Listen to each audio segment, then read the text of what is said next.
നമുക്ക് ആ ഒരു ഡിഫറൻസ് അതിൽ ജുമാൻ പറഞ്ഞൊരു ഭയങ്കര പോയിന്റ് ആണ്. അതില് പിന്നെ ഇപ്പം നമുക്ക് സാലറി കൊടുക്കണം എല്ലാവർക്കും, നമുക്കത് സ്കെയിലപ്പ് ചെയ്യണം. അപ്പം പിന്നെ എന്താ പറയാ, അതെങ്ങനെ ബിൽഡ് ചെയ്യണം എങ്ങനെയാണെന്നുള്ളത്. അപ്പൊ നമ്മൾ പ്രൊഫഷണലിസം കൂടുതലാകുമ്പോൾ ചിലപ്പോൾ നമുക്ക് ചാർജ് കൂട്ടേണ്ടി വരും. ആദ്യം എനിക്ക് ഭയങ്കര പേടിയായിരുന്നു. DNAയിൽ വന്നതിന് ശേഷം അതൊക്കെ ആ ഒരു പറയാൻ പറ്റണം നമുക്ക്. നമ്മളിപ്പോ 5 സ്റ്റാർ ഹോട്ടലിൽ വന്നിട്ട് തട്ടുകടയിലത്തെ പൈസ നമുക്ക് വാങ്ങിക്കാൻ പറ്റില്ലല്ലോ. ആ ഒരു വേറെ എന്തൊക്കെയാണ് നമുക്ക് കാര്യങ്ങൾ പറയാനുള്ളത്? സാറിന് എന്താ തോന്നുന്നത്, എന്താണ് ഈ ഒരു മേഖലയിൽ വരുന്ന അല്ലെങ്കിൽ ഇപ്പോൾ എക്സിസ്റ്റ് ചെയ്യുന്ന ചലഞ്ചസുകൾ എന്തൊക്കെയാണ്? എക്സിസ്റ്റ് ചെയ്യുന്ന ചലഞ്ചസ് എനിക്ക് തോന്നിയിട്ടുള്ളത് ഈ ഇപ്പൊ AI ഒക്കെ വെച്ച് പറയുകയാണെങ്കിൽ മാഡം പറഞ്ഞ പോലെ തന്നെ നമ്മുടെ ഹ്യൂമൻ ടച്ച് എന്തായാലും, നമ്മുടെ ടച്ച് ആൻഡ് ഫീൽ എന്തായാലും നമുക്ക് ഒരു ഡോക്ടർക്ക് കൊടുക്കാൻ കഴിയും. പിന്നെ ഇതില് ചലഞ്ചസിൽ നമ്മൾ ഫേസ് ചെയ്യണമെങ്കിൽ നമ്മൾ അതിന്റെ കൂടെ അല്ലെങ്കിൽ അതിനേക്കാളും മുന്നിൽ നമുക്ക് ഓടാൻ നമ്മൾ നോളജ് അക്വയർ ചെയ്യാൻ ശ്രമിക്കുക എന്നുള്ളത്, നമ്മൾ അപ്ഡേറ്റഡ് ആവുക.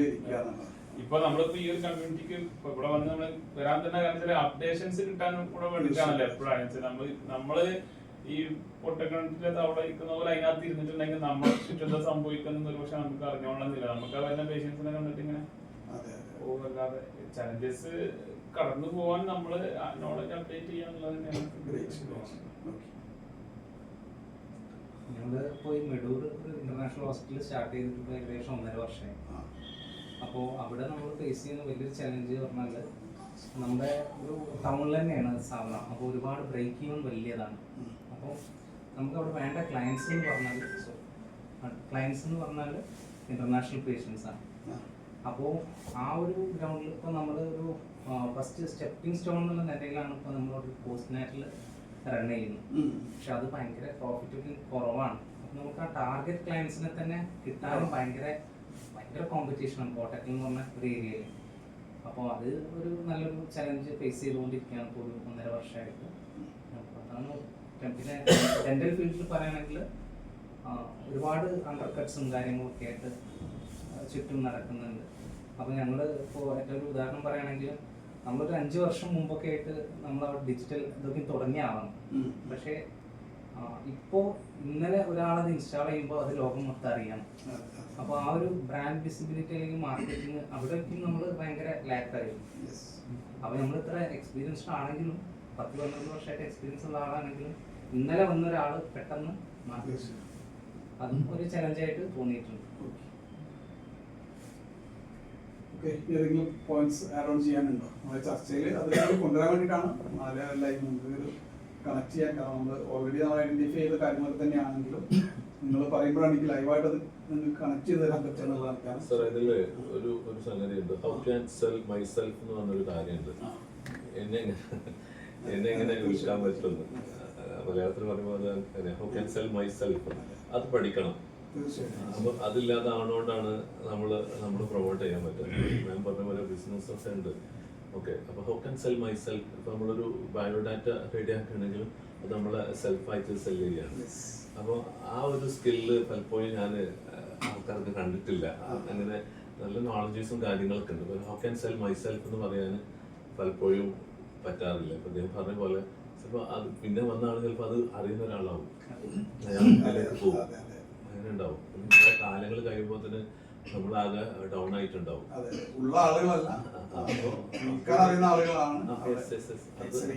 സെൽഫായിട്ട് വിൽക്കാൻ പഠിക്കണം. ബ്രാൻഡിങ് അതാണ് ഉദ്ദേശിക്കുന്നത്.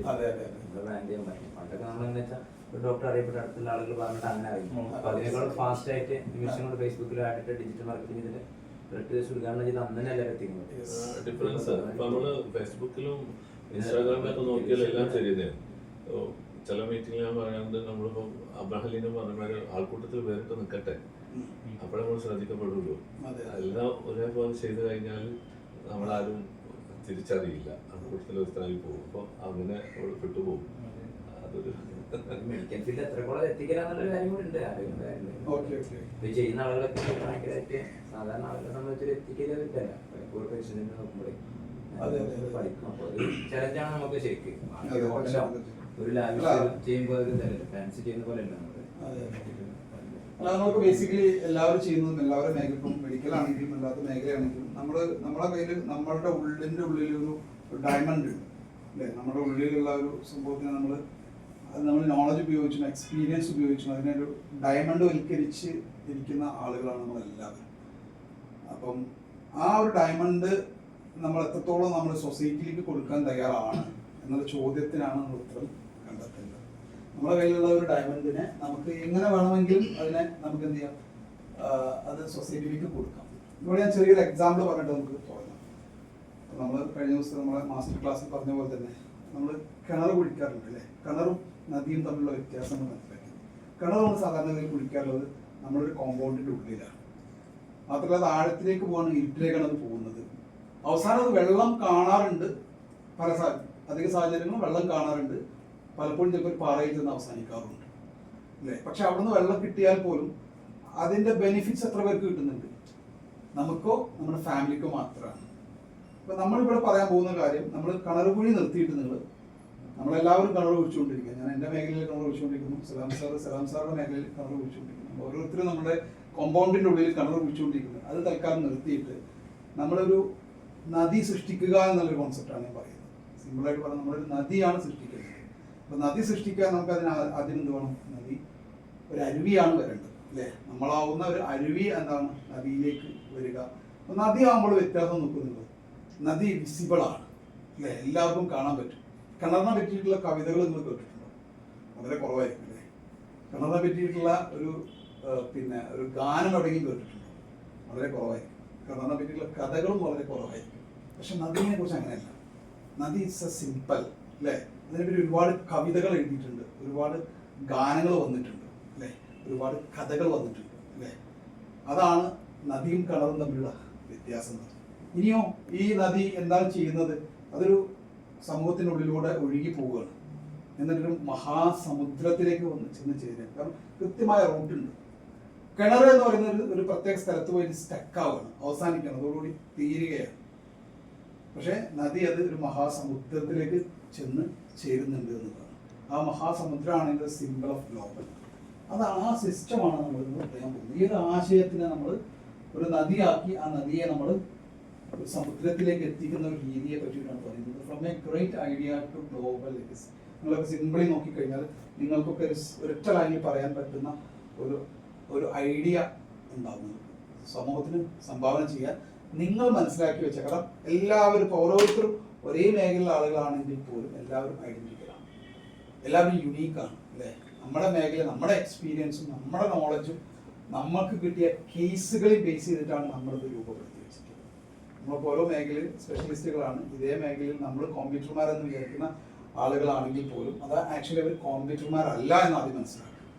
മറിച്ച് അത് അവരുടേതായ ഒരു മേഖലയിലുള്ള അവരുടേതായ ഒരു നോളജിന് അവരുടേതായ ഒരു എക്സ്പീരിയൻസിനെ ബേസ് ചെയ്ത് അവർ ബിൽഡ് ചെയ്ത് വെച്ചിട്ടുള്ള അവരും ഒരു ഡയമണ്ടാണ് നമ്മളെ പോലെ. ഓക്കെ, അപ്പോൾ ആ ഒരു ആശയത്തിനെ നമ്മളത് ജേർണി ഈസിൻ്റെ സ്ട്രെയിറ്റ് ലൈൻ. ഇത് ഒരു സ്ട്രെയിറ്റ് ലൈൻ അല്ല, മറിച്ച് ഇത് ഈ രീതിയിൽ മുന്നോട്ട് പോയി ഇത് അവസാനം ഇതൊരു ഗ്ലോബായിട്ട് മാറുന്ന ഒരു സിസ്റ്റമാണ്. അപ്പം it's demands more than just A good idea. It's require A blue print. We have just distilled this blueprint in a powerful 3-stage model of building a world-class business. നമ്മളെപ്പോഴും ആലോചിക്കുന്നത്, നമ്മളൊരു ഏതൊരു മേഖലയാണെങ്കിൽ സസ്റ്റെയിൻ ചെയ്യണമെങ്കിൽ അതിന് ഓർഗനൈസേഷണൽ മോഡൽ വേണം, അല്ലെങ്കിൽ ഒരു business model വേണം. ബിസിനസ് എന്നുള്ളത് ഒരു നെഗറ്റീവ് സെൻസിലല്ലേ പറയുന്നത്. അതിനൊരു മോഡൽ ഉണ്ടെങ്കിൽ നമുക്കത് സസ്റ്റെയിൻ ചെയ്യാൻ പറ്റുള്ളൂ, അത് സ്കെയിലബിൾ ചെയ്യാൻ പറ്റുള്ളൂ. അല്ലെങ്കിൽ നമ്മളൊരു ചെറിയൊരു പരിധിക്കുള്ളിൽ, അങ്ങനെ ഒരു ചെറിയ പരിധിക്കുള്ളിൽ ഒതുങ്ങി നമ്മുടെ ഒരു നാട്ടിൽ മാത്രം നമ്മുടെ കാര്യങ്ങൾ കടന്നു പോകണം, ചെയ്തു പോകണമെന്ന് ചിന്തിക്കുന്നവർക്ക് ഒരു പറ്റിയ ഡിസ്കഷൻ അല്ല ഇപ്പോൾ ഞാൻ ചെയ്യാൻ പോകുന്നത്. മറിച്ച് നമ്മുടെ അടുത്തുള്ള ഈ ഒരു ആശയം സൊസൈറ്റിയിൽ അല്ലെങ്കിൽ ലോകത്തുള്ള പരമാവധി ആളുകളിലേക്ക് എത്താൻ എന്താണ് മാർഗമെന്ന് ചിന്തിക്കുന്ന ആളുകൾക്കുള്ള രീതിയാണത്. അതിനുള്ള സിസ്റ്റമാണ് ഞാനിവിടെ ഈ കാണിച്ചിരിക്കുന്നത്. ഈ രീതിയിലേക്കാണ് നമ്മൾ പോകുന്നത്. എങ്ങനെയാണ് നമ്മൾ ഇതിലേക്ക് എത്തുക എന്നുള്ളത് ഗ്ലോബൽ ലെവലിലേക്കുള്ള ഒരു വളർച്ചയാണ്. ഈ ഒരു ഐഡിയയെ നമ്മൾ ഒരു സമുദ്രമായി ഇതൊരു നദിയിലേക്ക് എത്തിക്കുന്ന ഇതൊരു സമുദ്രത്തിലേക്ക് എത്തിക്കുന്ന ഈ ഒരു ആശയത്തിനെ എങ്ങനെയാണ് നമ്മൾ ഡെവലപ്പ് ചെയ്യുന്നത്? 9 സ്റ്റേജുകളാണ് നമ്മൾ ഇതിൽ മനസ്സിലാക്കുന്നത്.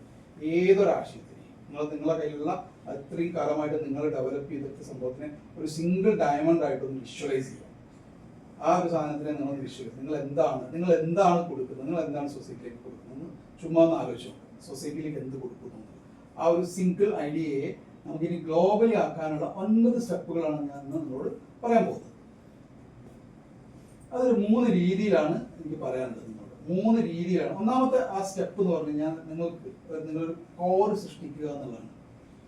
ഒരു കോർ സൃഷ്ടിക്കുക എന്നുള്ളത്, നിങ്ങളുടെ ഒരു ഐഡന്റിറ്റി നിങ്ങൾ ബിൽഡ് ചെയ്യുക എന്നുള്ളതാണ് ഫസ്റ്റ് ഓഫ് ഓൾ.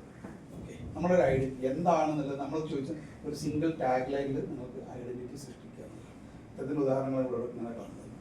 ഇതേപോലെ ഞാൻ പറഞ്ഞ 102ഓളം ആളുകളെ ഞാൻ ബിൽഡ് ചെയ്യുന്ന അത്തരം ഈ രീതിയിൽ അവരെ ഒരു സിംഗിൾ ഒരു കോറിലേക്ക് അവർ കൊണ്ടുവന്നുകൊണ്ടാണ് ചെയ്യുന്നത്. ഇങ്ങനെ കോറുള്ള ആളുകൾക്ക് നെക്സ്റ്റ് ലെവലിനെ പറ്റി ചിന്തിക്കേണ്ട ആവശ്യമില്ല. എന്താണ് നിങ്ങളുടെ കോർ? നമുക്ക് നമ്മളുടേത് മാത്രമാണെന്ന് പറയാൻ പറ്റുന്ന രീതിയിലുള്ള ഡയമണ്ട് എന്താണ് എന്നുള്ളത് നമ്മൾ സ്വയം തിരിച്ചറിയുന്നിടത്താണ് നമ്മൾ ചെയ്യാൻ തുടങ്ങുന്നത്. ഇതാണ് ഫസ്റ്റ് സ്റ്റെപ്പ്. ഇനി രണ്ടാമത് ഈ കോർ തിരിച്ചറിഞ്ഞു കഴിഞ്ഞാൽ പിന്നെ ഇതിനെ നമുക്ക് എന്താവണം, ഇതിനെ മൂവ് ചെയ്യിപ്പിക്കും. ഈ സാധനത്തിനെ നേരത്തെ കണ്ട പോലെ അതിനെ ഗ്ലോബൽ ലെവലിലേക്ക് മൂവ് ചെയ്യിപ്പിക്കാൻ നമുക്കൊരു എഞ്ചിൻ ആവശ്യമാണ്. നമ്മുടെ ഗ്രോത്തിനെ നിർണ്ണയിക്കുന്നത് ആ ഒരു എഞ്ചിനാണ്. അപ്പോൾ രണ്ടാമത്തെ സ്റ്റെപ്പ് നമ്മളെ കയ്യിലുള്ള ആ കോറിനെ നമുക്ക് എന്താക്കണം, അതിനെ ഒരു എഞ്ചിൻ എന്നുള്ള രൂപത്തിൽ അതിനെ മുന്നോട്ട് കൊണ്ടുപോകാൻ കഴിയണം. അങ്ങനെ ആ കൊണ്ടുപോകുന്ന ആ ഒരു സംവിധാനത്തിനെ പിന്നെ നമ്മൾ എക്കോ സിസ്റ്റം എന്നുള്ള രീതിയിലേക്ക് നമ്മളതിനെ എത്തിക്കണം എന്നുള്ളതാണ്. എക്കോ സിസ്റ്റം എന്നുള്ളതാണ് അച്ചീവിങ് ട്രാൻസെൻസ്. നമ്മൾ ആ ഒരു എക്കോ സിസ്റ്റം എന്നുള്ള ഈ 3 പില്ലേഴ്സാണ് അടിസ്ഥാനപരമായിട്ട് നമ്മളൊരു ആശയത്തിനെ ഒരു ഗ്ലോബൽ ലെവലിലേക്ക് എത്തിക്കാനുള്ള അടിസ്ഥാന ചിത്രം എന്നത്. ഇതെന്താ നമുക്ക് ഓരോന്നോരോന്ന് നോക്കാം. ഒന്നാമത് പില്ലർ നമ്പർ 1, ഇതാണ് നമ്മുടെ കോർ ആശയം എന്ന് പറഞ്ഞാൽ നമ്മൾ ഫൗണ്ടേഷൻ സ്റ്റോറി. എന്താണ് നമ്മൾ എന്നുള്ളത് ഒരു സിംഗിൾ ലൈനിൽ നമുക്ക് പറയാൻ പറ്റണം. അതേപോലെ തന്നെ ഒരു 100 പേജുള്ള ഒരു പുസ്തകമായിട്ട് പ്രസിദ്ധീകരിക്കാൻ പറ്റണം. 100 പേജുള്ള പുസ്തകത്തിൽ നമുക്ക് നമ്മൾ എന്താണെന്നുള്ളത് ഡിഫൈൻ ചെയ്യാനാണ്. പക്ഷെ ഒരു സിംഗിൾ ലൈനിലും നമ്മൾ ഞാൻ ഇന്ന ആളാണ് എന്നുള്ള രീതിയിൽ കൃത്യമായിട്ട് നമ്മുടെ പേരിന് താഴെ നമുക്ക് കൊടുക്കാൻ കഴിയണം എന്നുള്ളതാണ് ഫൗണ്ടേഷൻ സ്റ്റോറി. ആ രീതിയിൽ നമ്മുടെ story before you can build out, you must build deep. A powerful core is your center of gravity. ഈ ഒരു സാധനത്തിനെ ബേസ് ചെയ്തിട്ടാണ് നമ്മൾ ഡെവലപ്പ് ചെയ്യുന്നത്. സ്വാഭാവികമായിട്ടും ഇങ്ങനെ ഒരു കോർ ഉണ്ടെങ്കിലാണ് അടുത്ത സംഭവം. അങ്ങനെ കോർ നിങ്ങൾക്ക് വന്നു കഴിഞ്ഞാൽ രണ്ടാമത്തെ സ്റ്റെപ്പിൽ നിങ്ങൾ ചെയ്യേണ്ടത് അതിനെ സേഫ് ആക്കുക എന്നുള്ള, ആ ആശയത്തിനെ എന്ത് ചെയ്യുക, സേഫ് ആക്കുക. അതാണ് ഇന്റലക്ച്വൽ പ്രോപ്പർട്ടി ആക്കി മാറ്റുക എന്നുള്ളത്. കാരണം അത് നിങ്ങളുടേത് മാത്രമാണ്, അത് നിങ്ങളുടേതായി മാത്രമായിട്ട് സംരക്ഷിക്കാൻ പറ്റുന്ന ഒരു സംഭവമാണ്. ഇന്റലക്ച്വൽ പ്രോപ്പർട്ടി ലോകത്തിൽ 2 തരത്തിലുള്ള സ്വത്തുക്കളാണ് ലോകത്തുള്ളത്. ഒന്ന് ഫിസിക്കൽ അസറ്റുകളാണ്, 2 ഇന്റലക്ച്വൽ അസറ്റുകളാണ്. അത് ഈ ഇന്റലക്ച്വൽ അസറ്റിലാണ് നമ്മൾ ഈ ഒരു സംഭവം വരുന്നത്. നിങ്ങൾ ഇത്രയും കാലമായിട്ട് നിങ്ങൾ ബിൽഡ് ചെയ്തെടുത്ത ആ ഒരു സംഭവം നിങ്ങൾ ഐഡന്റിഫൈ ചെയ്ത ആ കോറിനെ നിങ്ങൾ സംരക്ഷിക്കേണ്ടത് ഇന്റലക്ച്വൽ പ്രോപ്പർട്ടി ആയിട്ടാണ്. അതാണ് രണ്ടാമത്തെ സ്റ്റെപ്പിൽ നിങ്ങൾ ചെയ്യേണ്ടത്. മൂന്നാമത്തെ സ്റ്റെപ്പാണ് നേരത്തെ നിങ്ങൾക്ക് പറഞ്ഞ മാഗ്നറ്റിക് വിസിബിലിറ്റി എന്ന് പറയുന്ന സംഭവം. അതായത് ആ ഒരു കോറിലേക്ക് അട്രാക്ട് ചെയ്ത് ആ ആശയത്തിനെ ഉൾക്കൊള്ളാൻ കഴിയുന്ന 4 തരത്തിലുള്ള ആളുകളുണ്ട്. ആ 4 തരത്തിലുള്ള ആളുകളെ നമ്മളിലേക്ക് ആകർഷിക്കണം എന്നുള്ളതാണ്. സ്വാഭാവികമായിട്ട് ആ 4 തരത്തിലുള്ള ആളുകൾ നമ്മളെ തേടി വരുമെന്നുള്ളതാണ്. ഒന്നാമത്തേത് പറഞ്ഞാൽ ഒരു ബിസിനസ് ആസ്പെക്റ്റിൽ പറയുകയാണെങ്കിൽ നമ്മുടെ കസ്റ്റമേഴ്സ്, നിങ്ങളെ സംബന്ധിച്ച് പറയുകയാണെങ്കിൽ നമ്മുടെ പേഷ്യൻസ്, നിങ്ങൾ ഈ ഒരു സർവീസ് റിസീവ് ചെയ്യുന്ന ആളുകൾ, അവരാണ് നമുക്ക് വേണ്ടത്. ഈ ഒരു സാധനം ഈ ഒരു ഗ്ലോബൽ ലെവലിലേക്ക് ഇതിനെ ഒരു ബിസിനസ് മോഡലായിട്ടുള്ള ഒരു ഓർഗനൈസേഷൻ സ്ട്രക്ചറിലേക്ക് കൊണ്ടുവരണമെങ്കിൽ പ്രൈമറിലി വേണ്ട ഒരു സംഭവമാണ് ആരാണ് ഈ ഒരു സർവീസ് അല്ലെങ്കിൽ ഒരു പ്രൊഡക്റ്റ് റിസീവ് ചെയ്യുന്ന ആളുകൾ, പേഷ്യൻസ് അല്ലെങ്കിൽ കസ്റ്റമേഴ്സ് അല്ലെങ്കിൽ ക്ലയൻസ് എന്ന് പറയുന്ന ഒരു വിഭാഗം. അവരെ നമ്മൾ അട്രാക്ട് ചെയ്യും. അതിൽ തന്നെ നമ്മൾ അട്രാക്ട് ചെയ്യുന്നത് നമ്മുടെ സൂപ്പർ ക്ലയൻസ് അല്ലെങ്കിൽ സൂപ്പർ പേഷ്യൻസ് അല്ലെങ്കിൽ സൂപ്പർ കസ്റ്റമേഴ്സ് എന്ന് പറയുന്ന വിഭാഗത്തിനാണ്. അതായത് നമ്മളെക്കുറിച്ച് നമ്മൾ 100% നമ്മളെ ആശയത്തിൽ ഉൾക്കൊണ്ടുകൊണ്ട് വരുന്ന ആൾക്കാരുണ്ടല്ലോ, അങ്ങനത്തെ ആളുകളെയാണ് നമ്മൾ അട്രാക്ട് ചെയ്യുന്നത്. ആ ഒരു ടീമാണ്, അതാണ് ഒന്നാമത്തെ വിഭാഗം. നമ്പർ 2 എന്ന് പറയുന്നത് കഴിഞ്ഞാൽ നമുക്ക് ഈ ഒരു എഞ്ചിൻ ചലിപ്പിക്കണം. ഈ എഞ്ചിൻ ചലിപ്പിക്കുന്നതിന് വേണ്ടി ഫ്യൂവൽ വേണം. അതായത് നമ്മളുടെ ഈ പറയുന്ന കോറിൽ, നമ്മുടെ വിഷനിൽ ഇൻവെസ്റ്റ് ചെയ്യാൻ റെഡി ആയിട്ടുള്ള വിഷണറി ഇൻവെസ്റ്റേഴ്സ്, അവരാണ് നമുക്ക് വേണ്ടത്. 3 തരത്തിലുള്ള ഇൻവെസ്റ്റേഴ്സ് ഉണ്ട്. പണം ആവശ്യമാണ് ഇതിനൊക്കെ. നെക്സ്റ്റ് ലെവൽ പോകാൻ പണം ആവശ്യമെങ്കിൽ ആ സമയത്ത് നമുക്ക് ആ പണം ആവശ്യമുള്ള സമയത്തല്ല നമ്മൾ ആളുകൾ ഉണ്ടാക്കുന്നത്.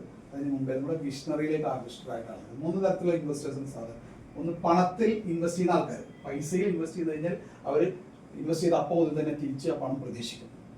അതാണ് ഒരു റീസെൻ്റ് ആയിട്ട് നമുക്ക് തിരിച്ച് കിട്ടുകയും പ്രോഫിറ്റ് പ്രതീക്ഷിക്കുന്ന ആൾക്കാർ. രണ്ടാമത് ബിസിനസ്സിൽ ഇൻവെസ്റ്റ് ചെയ്യുന്ന ആൾക്കാർ. ബിസിനസ്സിൽ ഇൻവെസ്റ്റ് ചെയ്യുന്ന ആൾക്കാർ എന്ന് പറഞ്ഞാൽ അവർ ചെറിയൊരു ഇന്റർവ്യൂവിൽ കഴിഞ്ഞാൽ പിന്നെ അവർ പണം പ്രോഫിറ്റ് പ്രതീക്ഷിക്കും. മൂന്നാമത്തെ ഇൻവെസ്റ്റർ നമ്മൾ വിഷനിൽ ഇൻവെസ്റ്റ് ചെയ്യുന്ന ആൾക്കാരാണ്. അവരാണ് ഈ പറയുന്ന ഈ കോറിൽ ഇൻവെസ്റ്റ് ചെയ്യുന്ന ആൾക്കാർ. നിങ്ങളുടെ ആശയത്തിൽ ആകൃഷ്ടരായിട്ട് അതിനു വേണ്ടി ഇൻവെസ്റ്റ് ചെയ്യാൻ വേണ്ടി, ആശയം ലോകത്തിന് ഒരു കോൺട്രിബ്യൂഷൻ ആയിട്ട് കൊടുക്കാൻ വേണ്ടി നിങ്ങളോടൊപ്പം ഫിനാൻഷ്യലി നിൽക്കാൻ കപ്പാസിറ്റി ഉള്ള ആ ആശയത്തിൽ ആകൃഷ്ടരായ ആളുകൾ. അതാണ് രണ്ടാമത്തെ ടൈപ്പ് ആൾക്കാർ. ഇനി മൂന്നാമത്തെ ഒരു വിഭാഗം എന്ന് പറഞ്ഞാൽ ഈ എൻജിൻ ചലിപ്പിക്കാൻ നമുക്കൊരു ടീം വേണം. നേരത്തെ മാഡം പറഞ്ഞതുപോലെ നമുക്കിത് ചലിപ്പിച്ച് കൊണ്ടുപോകണ്ടേ.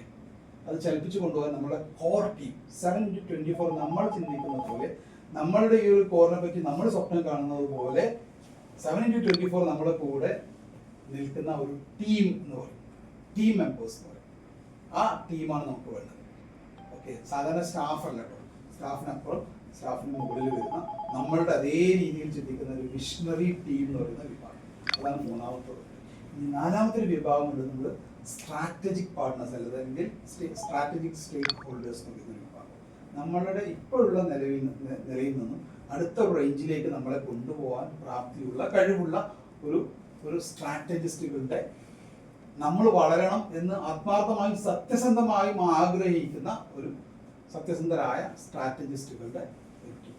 ഈ 4 തരത്തിലുള്ള ആൾക്കാർ മാത്രം മതി നമുക്ക് നമ്മൾ സക്സസ് ആവാൻ. അപ്പോൾ അവരെ അട്രാക്ട് ചെയ്യാൻ പ്രാപ്തമായിരിക്കണം നമ്മൾ ഈ പവർഫുൾ ആയിട്ടുള്ള നമ്മുടെ ആശയം. ഇതാണ് ഒന്നാമത്തെ ഘട്ടം. ഒന്നുകൂടി വിശദമായിട്ട് ഈ രീതിയിൽ പറയും. അതായത് സ്ട്രാറ്റജിക് ഫൗണ്ടേഷൻ എന്ന് പറഞ്ഞാൽ സിമ്പിളാണ്. ഒന്നുകൂടി നമുക്ക് define your 10-year destiny and set your notable presence in the market.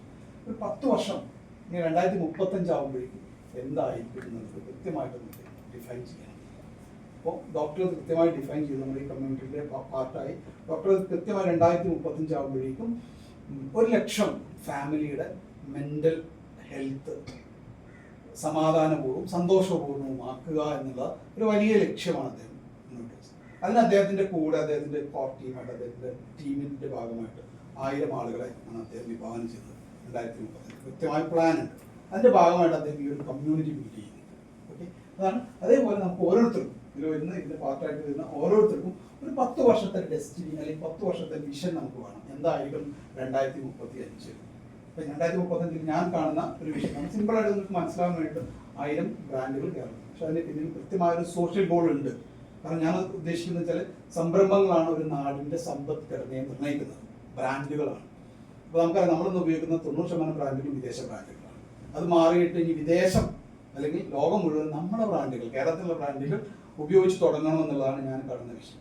അതിലൂടെയാണ് ഒരു നാട് സമ്പൽ സമൃദ്ധമാകുന്നത്, പ്രോസ്പർ ആകുന്നത്. അപ്പോൾ നാടിനെ സമ്പൽ സമൃദ്ധമാക്കുക എന്നുള്ള ഒരു ജനറൽ വിഷൻ പറയുന്നതിന് പകരം ഞാൻ പറയുന്നത് 1000 ബ്രാൻഡുകളെ കേരളത്തിൽ നിന്നും ഗ്ലോബൽ ലെവലിലേക്ക് എത്തി. 1000 ബ്രാൻഡുകൾ വരുമ്പോൾ 1000 ഓൺട്രപ്രണേഴ്സിനെ നമുക്ക് ബിൽഡ് ചെയ്യാൻ പറ്റും, വിഷണറി ഓൺട്രപ്രണേഴ്സ്. ഓക്കെ, അവർ ഗ്ലോബൽ ലെവലിൽ ഒരുപാട് കോൺട്രിബ്യൂട്ട്. ഇതാണ് എൻ്റെ വിഷൻ. ഓക്കെ, അതേപോലെ ഓരോരുത്തർക്കും ഇതിലുള്ള ഓരോ ആളുകളുടെ വിഷനാണ്, ഓരോരുത്തരുടെ വിഷനാണ് ഇത് എഴുതി വെച്ചത്. ഇപ്പോൾ നമ്മൾ പുതുതായിട്ട് ജോയിൻ ചെയ്ത ആളുകളുടെ വിഷനാണിത്. ഒരു 10 വർഷത്തെ അതിലൊക്കെ അവരുടെ ഷോർട്ട് ടൈം ഗോളുകളാണ്. 10 വർഷത്തെ ഗോൾ ഉണ്ടാക്കിയിട്ട് പിന്നെ നമ്മൾ 1 വർഷത്തെ ഗോളിലേക്ക് എത്തിച്ചു. ഈ ഒരു വർഷം നമ്മൾ കഴിഞ്ഞ വർഷം കുറേ ഗോളുകൾ സെറ്റ് ചെയ്തിരുന്നു.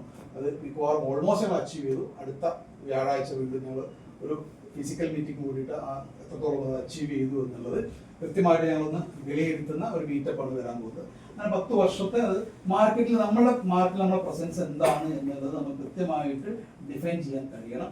വിഷൻ, മിഷൻ, മൈക്രോനിഷ് പൊസിഷനിങ്, ഇത്തരം കാര്യങ്ങളാണ് അതിൽ വരുന്നത്. ഇതാണ് നമ്മുടെ കോറിൽ വരുന്നത് സ്ട്രാറ്റജിക് സ്റ്റോറി.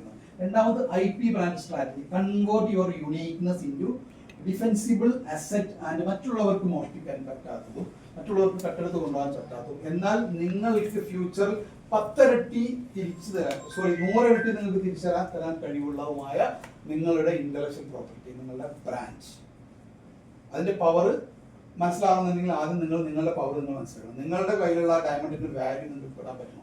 100 കോടിയോ 1000 കോടിയോ 500 കോടിയോ 10,000 കോടിയോ, നിങ്ങളുടെ പവർ, നിങ്ങളുടെ കോൺഫിഡൻസും അനുസരിച്ച് നിങ്ങളുടെ ഉള്ളിലുള്ള ഡയമണ്ടിന് ഇപ്പം നിങ്ങൾ വിലയിട്ട് കഴിഞ്ഞാൽ നിങ്ങൾ ഒരു 10 വർഷം കഴിയും നിങ്ങൾക്കത് റിയലി ആ പണം നിങ്ങൾക്ക് കിട്ടുമെന്നുള്ളതാണ്. ഓക്കെ, അതാണ് ഇവിടെ നിങ്ങൾ convert your uniqueness into defensible asset ആയിട്ട് അതിനെ കൺവേർട്ട് ചെയ്യുക എന്നുള്ളത്. അപ്പോൾ പലരും ഇവിടെയുള്ള ആളുകൾ പൊതുവെ ഒരു ഫിസിക്കൽ അസറ്റിൽ മാത്രം ഫോക്കസ്ഡ് ആയ ആളുകളാണ്. ഓക്കെ, ഇന്റലക്ച്വൽ പ്രോപ്പർട്ടി എന്ന് പറയുന്ന ഒരു വലിയ ഒരു ആശയമുണ്ട്. നിങ്ങൾ ഇത്രയും കാലമൊക്കെ പഠിച്ചെടുത്ത നിങ്ങളുടെ കയ്യിൽ നിങ്ങളെ തലച്ചോറിൻ്റെ ഉള്ളിൽ മാത്രം കിടക്കുന്ന ഒരു സാധനം നിങ്ങൾക്ക് വിൽക്കാൻ പറ്റും, സത്യസന്ധമായിട്ട് നിങ്ങൾക്ക് വിൽക്കാൻ പറ്റും. അതിനെ പറ്റി ബോധമല്ല. അത് 10 ഇരട്ടി നിങ്ങൾക്ക് അല്ലെങ്കിൽ 100 ഇരട്ടിയായിട്ട് നിങ്ങൾക്ക് തിരിച്ചു കിട്ടുന്ന രൂപത്തിൽ, നിങ്ങൾ ഇന്നെടുക്കുന്ന എഫേർട്ട് 100 ഇരട്ടിയായിട്ട് നിങ്ങൾക്ക് തിരിച്ചു കിട്ടുന്ന രൂപത്തിലേക്ക് അതിനെ കൺവേർട്ട് ചെയ്യാൻ പറ്റും. അതിനാണ് നിങ്ങൾ അതിനെ IP ആക്കി മാറ്റുക, ഇന്റലക്ച്വൽ പ്രോപ്പർട്ടി ആക്കി മാറ്റുക. അതാണ് രണ്ടാമത് നിങ്ങൾ ചെയ്യുന്നത്.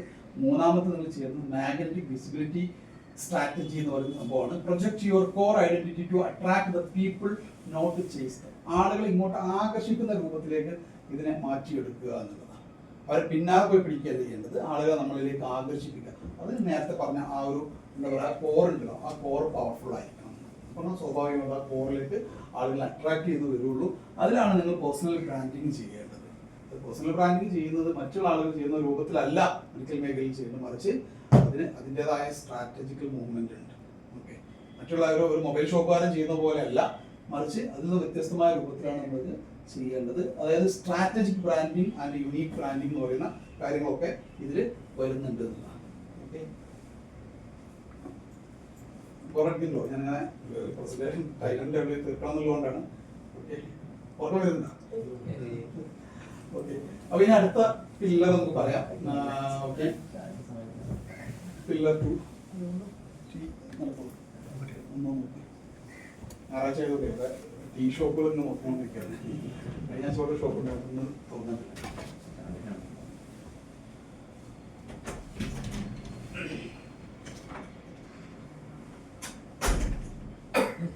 നോക്കൂ, രണ്ടാമത് പില്ലർ എന്ന് പറഞ്ഞാൽ ഈ സംഭവം വർക്കാവണ്ടേ, അതുകൊണ്ട് ഒരു ആശയമുണ്ട്.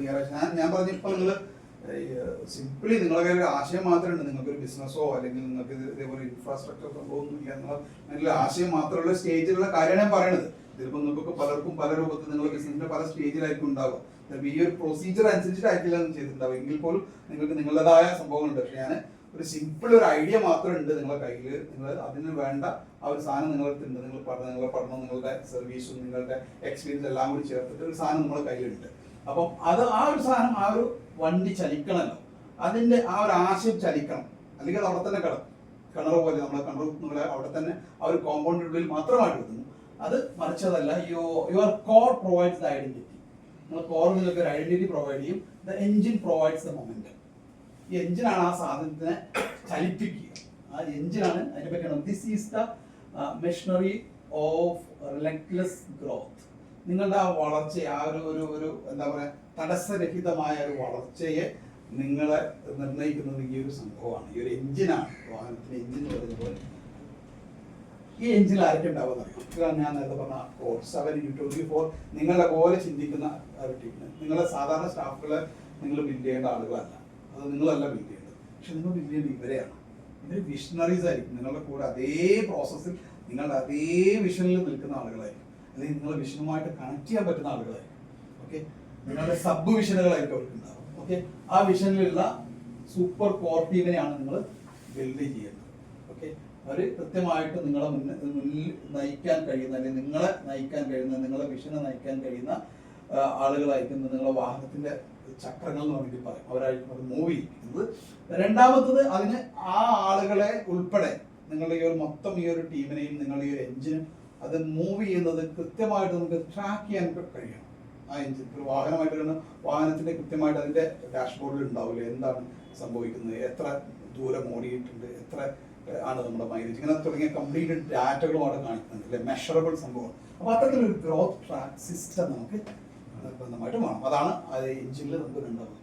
മൂന്നാമത്തത് ഇതിൽ വേണ്ടത്, ഈ രണ്ട് സാധനവും വർക്കാവാൻ അതിന് ഇടയ്ക്കിടയ്ക്ക് ഫ്യൂൽ വെച്ച് കൊടുക്കണം. അത് ആ ഫ്യൂൽ എവിടെ കിട്ടുക? ആ ഫ്യൂൽ കിട്ടുന്നത് ഒരേ ഒരു കാര്യത്തിലാണ്. നമ്മൾ പലപ്പോഴും പല ബിസിനസ് ക്ലാസ്സുകളിലും അല്ലാത്ത സ്ഥലങ്ങളൊക്കെ നമ്മൾ പറയാറുണ്ട്, റവന്യൂ പറയാറുണ്ട്, അതേപോലെ തന്നെ ടേൺ ഓവർ പറയാറുണ്ട്. ഈ രണ്ട് ടേമും ഞാൻ ഉപയോഗിക്കുന്നില്ല. റവന്യൂ അല്ല, ടേൺ ഓവർ അല്ല. ഈ റവന്യൂ ടേൺ ഓവർ ഒന്നും നമുക്ക് എന്ത് ചെയ്യാൻ പറ്റില്ല. ചില കമ്പനികൾക്കൊക്കെ ഭയങ്കര ടേൺ ഓവർ ഉണ്ടാവും, ഭയങ്കര റവന്യൂ വരുന്നുണ്ടാവും. പക്ഷെ നമുക്ക് ഉപയോഗിക്കാൻ പറ്റുന്നത് എന്താണ്? ഫ്യൂവലായിട്ട് ഉപയോഗിക്കാൻ പറ്റുന്നത് പ്രോഫിറ്റ് മാത്രമാണ്. നെറ്റ് പ്രോഫിറ്റ്, NP എന്ന് പറയുന്ന സാധനം മാത്രമാണ്.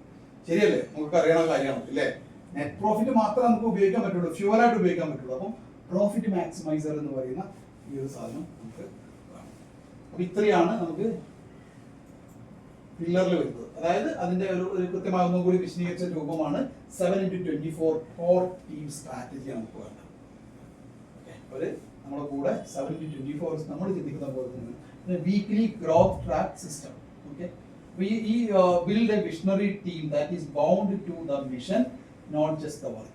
ഇപ്പോൾ ഉള്ളത് മിക്കവാറും നിന്നുള്ള ആളുകൾ നിങ്ങളുടെ കൂടെയുള്ള സ്റ്റാഫൊക്കെ വർക്ക് ബേസ് ചെയ്തിട്ടായിരിക്കും. ഒരു വർക്ക് ചെയ്യുക, ജോലി ചെയ്യുക, വൈകുന്നേരം 5 മണിയാവുക, തിരിച്ചു പോവുക, ശമ്പളം വാങ്ങുക, അല്ലേ? അവർ എത്ര സമയം നിങ്ങൾക്ക് വേണ്ടി ഇൻവെസ്റ്റ് ചെയ്തു ആ സമയത്ത് അവർ ക്യാഷ് ആയിട്ട് നിങ്ങൾ വാങ്ങി പോകുന്നു. അപ്പൊ അങ്ങനെ ക്യാഷിൽ അല്ലെങ്കിൽ വർക്കിൽ ഇൻവെസ്റ്റ് ചെയ്ത ആൾക്കാരല്ല, മറിച്ച് നിങ്ങളുടെ വിഷനിൽ ഇൻവെസ്റ്റ് ചെയ്ത അല്ലെങ്കിൽ നിങ്ങളുടെ മിഷനിൽ ഇൻവെസ്റ്റ് ചെയ്ത ആ മിഷനിൽ ഫോക്കസ് ചെയ്യുന്ന ആളുകളെയാണ് നമുക്ക് വേണ്ടത്. അങ്ങനത്തെ ആളുകളെയാണ് നമ്മൾ സൃഷ്ടിക്കേണ്ടത്. ഇതാണ് നമ്മൾ ഇനി രണ്ടാമത് വീക്ക്ലി ഗ്രോത്ത് ട്രാക്കർ. ഓരോ ആഴ്ചയും കൃത്യമായിട്ട് ഗ്രോത്ത് ട്രാക്കിംഗ് സിസ്റ്റം വേണം. ഡെയിലി വേണം, ശരിക്കും ഡെയിലി വീക്ക്ലി എങ്കിലും വേണം. വീക്ക്ലി ഗ്രോത്ത് ട്രാക്ക് സ്ട്രാറ്റജി വേണം. Install the operating system for failure proof growth. ഇത് എന്തിനാണ് ഗ്രോത്ത് ട്രാക്ക്? ഫെയിലിയർ പ്രൂഫിന് വേണ്ടിയിട്ടാണ്. ഓക്കെ, ഒരിക്കലും പരാജയം സംഭവിക്കാത്തൊരു ഗ്രോത്ത് നമുക്ക് വേണം. അതിനാണ് നമുക്ക് സാധാരണഗതിയിൽ ഉപയോഗിക്കുന്ന സിസ്റ്റം വേണമെന്ന് പറയുന്നത്. നമുക്കൊരു സിസ്റ്റം വേണം. ഓക്കെ, രണ്ടാമത് നമുക്ക് വേണ്ടതാണ് KPI, കീ പെർഫോമൻസ് ഇൻഡെക്സ് നമുക്ക് വേണം. അതേപോലെ തന്നെ KR, കീ റിസൾട്ട് ഏരിയ നമ്മൾ നിർണ്ണയിക്കണം. ഇതിന്റെ അടിസ്ഥാനത്തിലാണ് നമുക്ക് ഈ ഒരു വീക്ക്ലി ഗ്രോത്ത് ട്രാക്കിംഗ് നമുക്ക് ചെയ്യാൻ കഴിയും. ഇതാണ് രണ്ടാമത് നമുക്ക് വേണ്ടത്. മൂന്നാമത് profit maximiser. Fuel the engine by systematically increasing the inflow. Simple ആയിട്ട് പറയുകയാണെങ്കിൽ നിങ്ങൾ ഇൻഫ്ലോ കൂട്ടുക എന്നുള്ളതാണ്. ഓരോ ദിവസവും നിങ്ങളുടെ ഓർഗനൈസേഷനിലേക്ക് വരേണ്ട ഫണ്ട്, അതിന്റെ ഫ്ലോ കൂട്ടുക എന്നുള്ളതാണ് ഒരു സ്ട്രാറ്റജി. അതിനുള്ളിൽ വേറെ കുറേ സ്ട്രാറ്റജികളുണ്ട്. അതേപോലെ തന്നെ ഡിക്രീസ് ദ ഔട്ട്ഫ്ലോ, പരമാവധി ഔട്ട്ഫ്ലോ കൊടുക്കുക എന്നുള്ള ഒരു സ്ട്രാറ്റജി. രണ്ട് കാര്യങ്ങളും ചെയ്തിട്ട് നിങ്ങൾ ഡബിൾ യുവർ പ്രോഫിറ്റ്.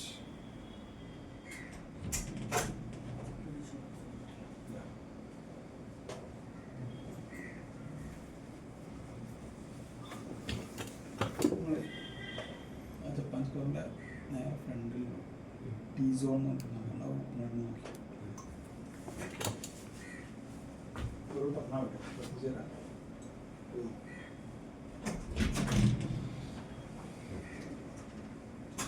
ഇനി മൂന്നാമത്തതാണ് വളരെ ഇമ്പോർട്ടൻറ്റ്.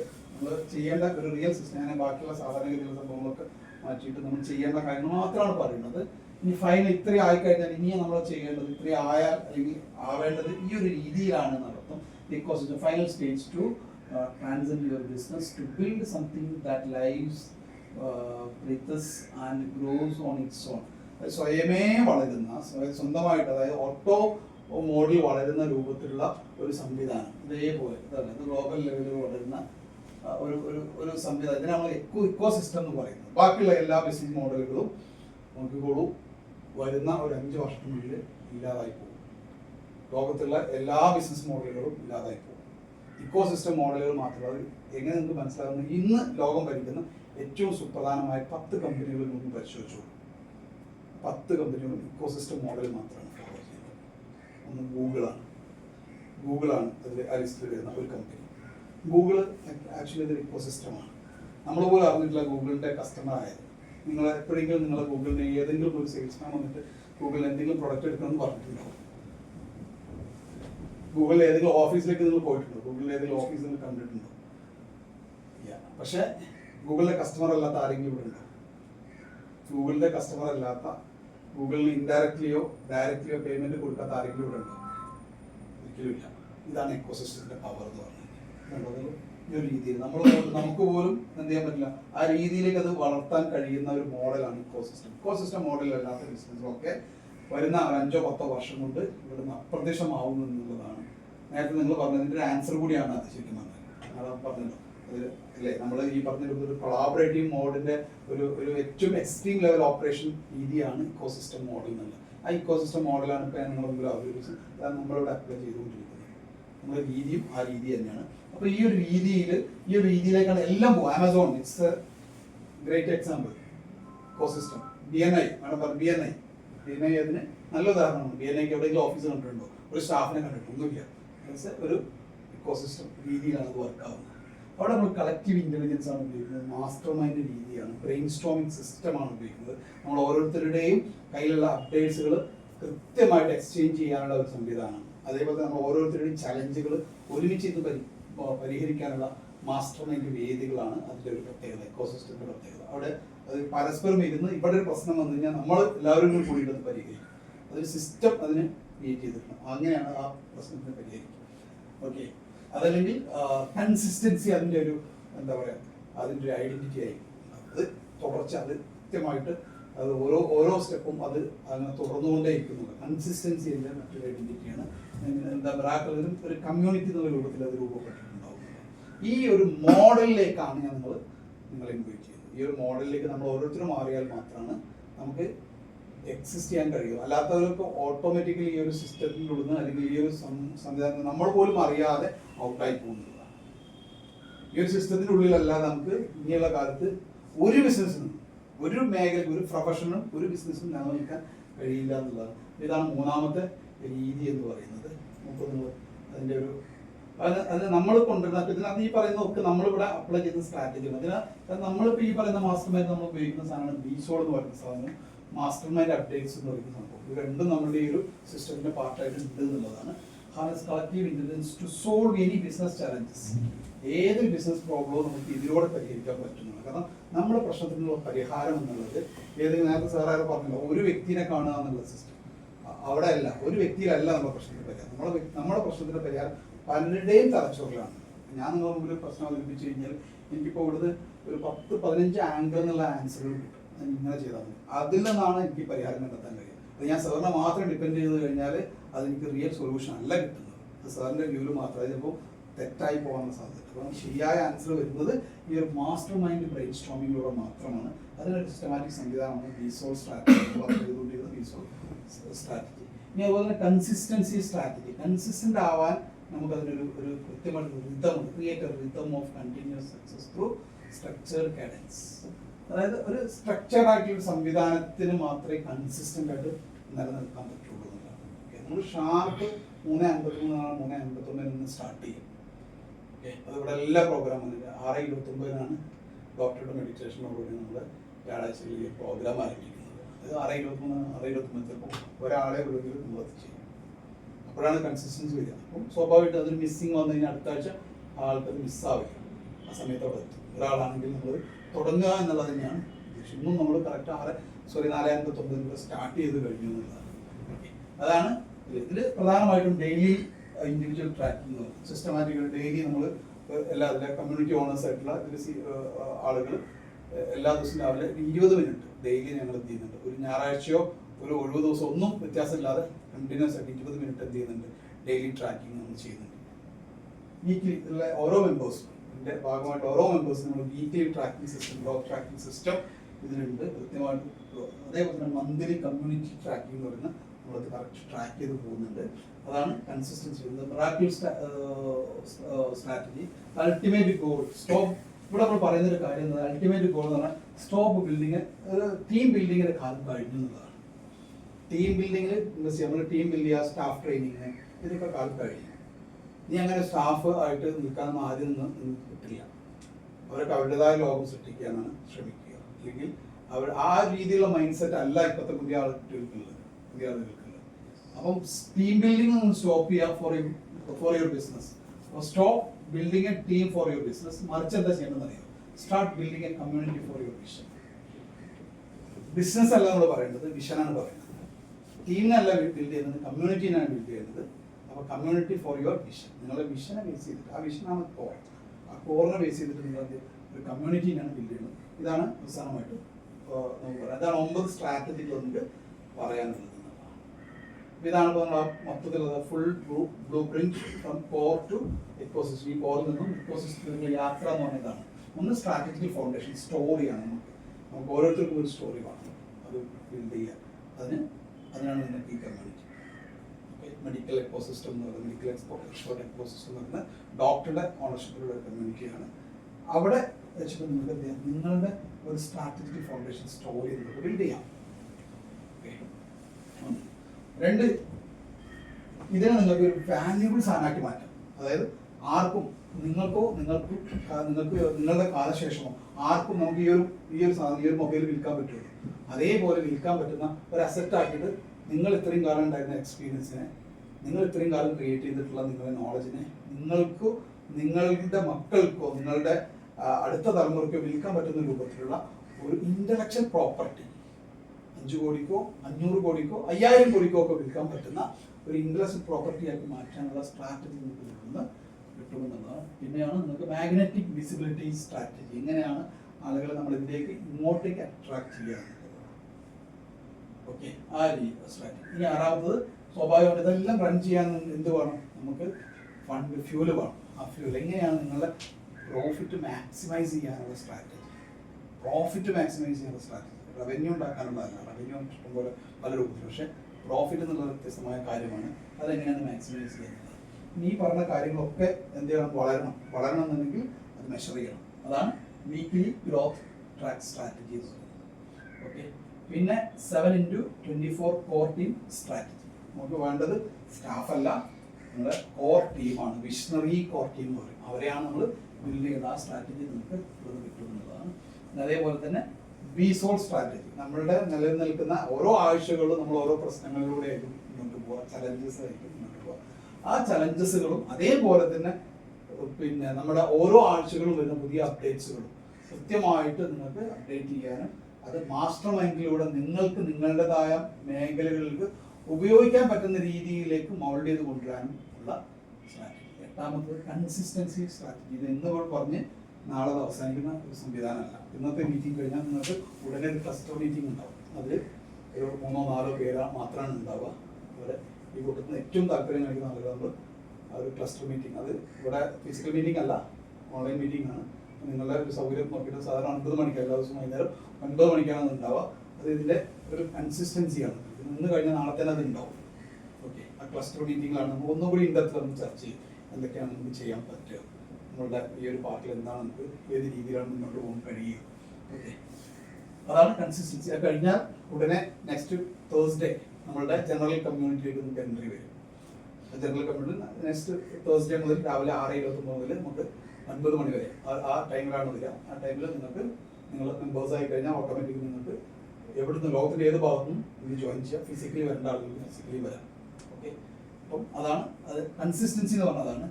പിന്നെ അതേപോലെ തന്നെ റിസോഴ്സ് മിറാക്കിൾ സ്ട്രാറ്റജി എന്ന് പറഞ്ഞാൽ എക്കോസിസ്റ്റം എന്ന് പറഞ്ഞാൽ മിറാക്കിൾ. അതായത് ഈ സെയിം പ്രോസസ്സ് ഇപ്പോൾ സലാം ഡോക്ടർ ബിൽഡ് ചെയ്യുന്നത് ആളുടെ ഒരു വിഷനെ ബേസ് ചെയ്തിട്ടുള്ള ഒരു ടീമിനെയാണ്. അതേ ടീം ബിൽഡിങ്, അതേ രൂപത്തിലുള്ള ഒരു കമ്മ്യൂണിറ്റി ബിൽഡിംഗ് ഓപ്പർച്യൂണിറ്റി നിങ്ങൾക്ക് ഓരോരുത്തർക്കും ഉണ്ട് എന്നുള്ളതാണ്. നിങ്ങളുടേതായ ഒരു വിഷനെ ബേസ് ചെയ്തിട്ട് മുന്നോട്ട് പോകാം. 2 ഓപ്ഷനാണ് ഉള്ളത് അവിടെ കേട്ടോ. അവിടെ ഒന്ന് നിങ്ങൾക്കൊരു വിഷൻ ഉണ്ടെന്ന് കരുതുക. സലാം ഡോക്ടറുടെ അതേപോലെ തന്നെ ഒരു വിഷൻ നിങ്ങൾക്ക് ഉണ്ടെങ്കിൽ നിങ്ങൾക്ക് നിങ്ങളുടേതായ ഒരു കമ്മ്യൂണിറ്റി നമ്മളുടെ സപ്പോർട്ടോടുകൂടി തന്നെ നിങ്ങൾക്ക് ബിൽഡ് ചെയ്ത് തരും. ഇനി അതല്ല, നിങ്ങൾക്ക് അതിനുമാത്രം ഒരു വിഷനില്ല, സലാം ഡോക്ടറെ പോലെ അല്ലെങ്കിൽ ഇതിലുള്ള മറ്റൊരാളുടെ വിഷനോടൊപ്പം യാത്ര ചെയ്യാനാണ് നിങ്ങൾക്ക് ഇഷ്ടം. എനിക്ക് ആ വിഷൻ മതി, എനിക്ക് ആളെ സപ്പോർട്ട് ചെയ്ത് മുന്നോട്ട് പോയാൽ മതി, അതിൻ്റെ പാർട്ടായിട്ട് നിന്നാൽ മതിയെങ്കിൽ അങ്ങനെയും പോവാം. ആ 2 രൂപത്തിൽ നമുക്ക് പോവാം. സ്വന്തമായിട്ട് വിഷൻ ഉണ്ടാവാം. ഈ 2 ഓപ്ഷൻ അല്ല, മൂന്നാമതൊരു ഓപ്ഷൻ ഇല്ല. ഒന്നുകിൽ നമുക്ക് വിഷൻ വേണം, അല്ലെങ്കിൽ വിഷനുള്ള നിങ്ങൾക്ക് ആരുടെ വിഷൻ, ഇതിൽ ഏതൊരാളുടെ വിഷനും നിങ്ങൾക്ക് കമ്മ്യൂണിറ്റിയിൽ ഏതൊരാളുടെ വിഷൻ്റെ കൂടി നിങ്ങൾക്ക് നിൽക്കാം. അത് നിങ്ങൾക്ക് ഏറ്റവും സൂട്ടബിൾ ആയിട്ടുള്ള വിഷൻ ആർക്കാണ് ഉള്ളതെന്ന് കണ്ടെത്താൻ നിങ്ങൾക്ക് ക്ഷമയോടുകൂടി കാത്തിരിക്കാം. എന്നിട്ട് നിങ്ങൾക്ക് ഏറ്റവും സൂട്ടബിൾ ആകുന്ന ഒരു വിഷൻ്റെ കൂടെ നിങ്ങൾക്ക് സഞ്ചരിക്കാം. അതല്ല, ആ യാത്രയിൽ നിങ്ങൾക്ക് തോന്നി എനിക്ക് സ്വന്തമായിട്ടൊരു വിഷൻ, എനിക്ക് 2035 ആകുമ്പോൾ എൻ്റെ ലോകം ഇങ്ങനെ സൃഷ്ടിക്കണം എന്നാണ് തോന്നുന്നതെങ്കിൽ അങ്ങനെയും ആവും. ഈ 2 ഓപ്ഷൻ മാത്രമേ ഉള്ളൂ. അങ്ങനെ സ്വാഭാവികമായിട്ടും നിങ്ങളുടേതായ ഒരു മിറാക്കിൾ സ്ട്രാറ്റജി നിങ്ങൾക്ക് ബിൽഡ് ചെയ്യാമെന്നുള്ളതാണ് അടുത്ത കാര്യം.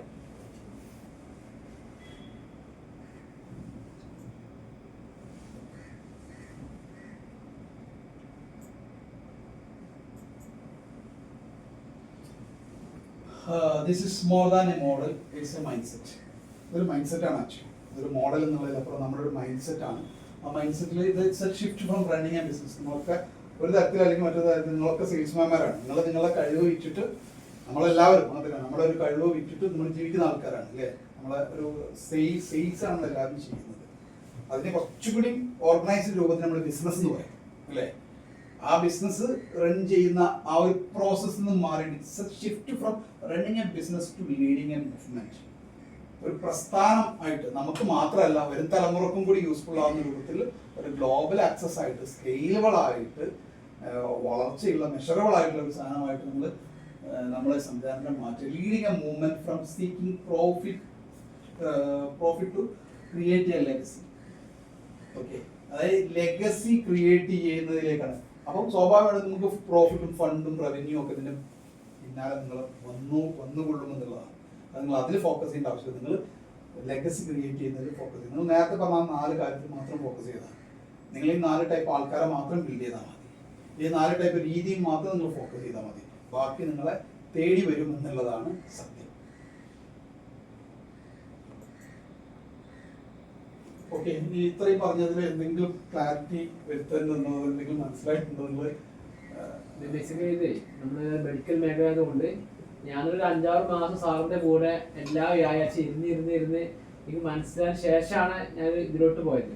എന്റെ വിഷൻ അച്ചീവ് ചെയ്യണമെങ്കിൽ എനിക്ക് 1 ലക്ഷം ഫാമിലിയുടെ മെന്റൽ ഹെൽത്ത് കൂട്ടണം, ഇമ്പ്രൂവ് ചെയ്യണമെന്നുണ്ടെങ്കിൽ ഞാൻ ഒറ്റയ്ക്ക് നടക്കൂല. അപ്പൊ എനിക്കൊരു 1000 പ്രൊഫഷണൽസ് എന്റെ കൂടെ വേണം. 1000 പ്രൊഫഷണൽ വ്യത്യസ്ത ശ്രേണിയിലായിരിക്കും. 1000 ആൾക്കാർ എന്റെ അതേ വിഷൻ അല്ലെങ്കിൽ 10,000 ആൾക്കാർ ഡെവലപ്പ് ചെയ്യണം. അപ്പോൾ അതിന്റെ ഭാഗമായി ഞാൻ ഈ കമ്മ്യൂണിറ്റി തുടങ്ങിയിട്ടുള്ളത്. അപ്പോൾ ചിലപ്പോൾ പലതും നിങ്ങൾക്ക് മനസ്സിലായിട്ടുണ്ടാവും. കാരണം ഇത് ഒട്ടും നമ്മളുടെ ഡൈജസ്റ്റ് ചെയ്യുന്ന സാധനമല്ല. നിങ്ങൾക്ക് എന്ത് സംശയം ചോദിക്കാം, കേട്ടോ. കാരണം ഇതിനകത്ത് ക്ലാരിറ്റി കുറവ് വേണ്ടി ചോദിക്കാം. ചായ കൊടുക്കും.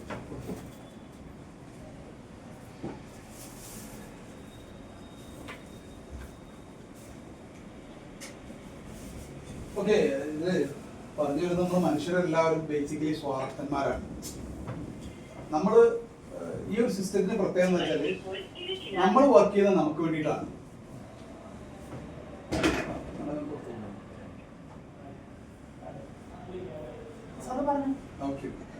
നമ്മൾ വർക്ക് ചെയ്യുന്നത് നമുക്ക് വേണ്ടിയിട്ട് തന്നെയാണ്. ഇപ്പൊ ഞാൻ വർക്ക് ചെയ്യുന്നത് എനിക്ക് വേണ്ടിയിട്ടാണ്.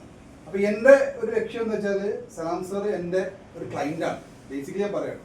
ഇപ്പൊ നിങ്ങൾക്ക് യാതൊന്നാണ് കാര്യം, എനിക്ക് കാര്യമുണ്ട്. കാരണം എന്റെ വിഷനിലേക്കാണ് ആരും നയിക്കുന്നത് സലാം സാർ. എനിക്ക് 1000 ആളുകൾ ഉണ്ട്, അതിൽ ഒരാൾ സലാം സാറാണ്. സലാം സാർക്കും 1000 ആളുകൾ വേണം. ആ 1000 ആളുകളെയാണ് സലാം സാറ് ബിൽഡ് ചെയ്തത്.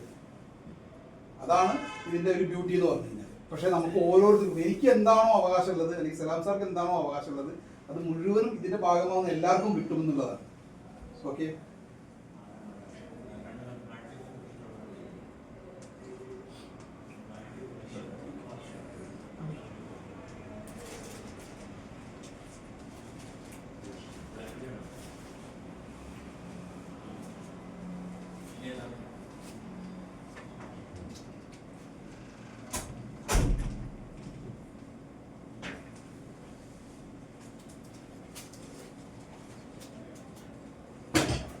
ഇതില് നമ്മളുടെ മാത്രം ഗ്രോത്ത് അല്ല കേട്ടോ. നമുക്ക് ഞാൻ പറയാം 4 തരത്തിലുള്ള ആളുകളാണ് നമുക്ക് വേണ്ടത്. ഈ 4 തരത്തിലുള്ള ആളുകൾ മാത്രം മതി നമ്മുടെ ബിസിനസ്സിന്. ഈ 4 തരത്തിലുള്ള ആളുകളുടെ ഗ്രോത്തും ഇതിൻ്റെ ഉള്ളിൽ തന്നെ നിങ്ങൾക്ക് സാധ്യമാക്കാം. ഈ 4 തരത്തിലുള്ള ആളുകൾ നിങ്ങൾക്ക് ഇല്ലെങ്കിൽ ആ 4 തരത്തിലുള്ള ആളുകളെ നിങ്ങൾക്ക് കിട്ടാനുള്ള സ്ഥലമായിട്ട് നിങ്ങൾക്ക് ഇതിനെ ഉപയോഗപ്പെടുത്താം. 4 തരത്തിലുള്ള ആളുകൾ എനിക്ക് നിങ്ങൾക്ക് ആരും ഇല്ല, എനിക്കിങ്ങനെ വേണ്ട രൂപത്തിലുള്ള എൻ്റെ സൂപ്പർ കസ്റ്റമേഴ്സ് എന്ന് പറഞ്ഞ ആളുകളൊന്നും ഇല്ല. നിങ്ങളുടെ വിഷനെ സ്നേഹിക്കുന്ന ആളുകൾ. കാരണം നിങ്ങളുടെ വിഷൻ നിങ്ങൾ ആരോടും പറഞ്ഞിട്ടില്ല. നിങ്ങൾ ആ ഡയമണ്ടിനെ നിങ്ങൾ പോലും തിരിച്ചറിയുണ്ടാവില്ല ഒരു പക്ഷേ. തിരിച്ചറിയുക എന്നുള്ളതാണ് ആദ്യ സ്റ്റെപ്പ്. നമ്മുടെ സംഭവം നമ്മുടെ അടുത്തുള്ളത് നമ്മൾ തിരിച്ചറിയുമ്പോഴല്ലേ മറ്റുള്ള ആളുകൾ അതിന് വില കൊടുക്കുള്ളൂ. ആദ്യം ഞാൻ ഇവിടെ ഇതേപോലെ തന്നെ നമ്മൾ IP ബ്രാൻഡിന്റെ പിന്നെ സ്ട്രാറ്റജി ബിൽഡ് ചെയ്ത് കൊടുക്കുന്ന പ്രോഗ്രാം വർക്ക്ഷോപ്പ് ചെയ്യാറുണ്ട്. ഇവിടെ വരുന്ന ആളുകൾക്ക് അവരൊക്കെ ഒരു ഐഡിയ ഉണ്ടാവും. ഞാൻ അവരുടെ ഐഡിയക്ക് ആദ്യം തന്നെ വിലയിടുകയാണ് ചെയ്യുക. ഇന്റലക്ച്വൽ പ്രോപ്പർട്ടി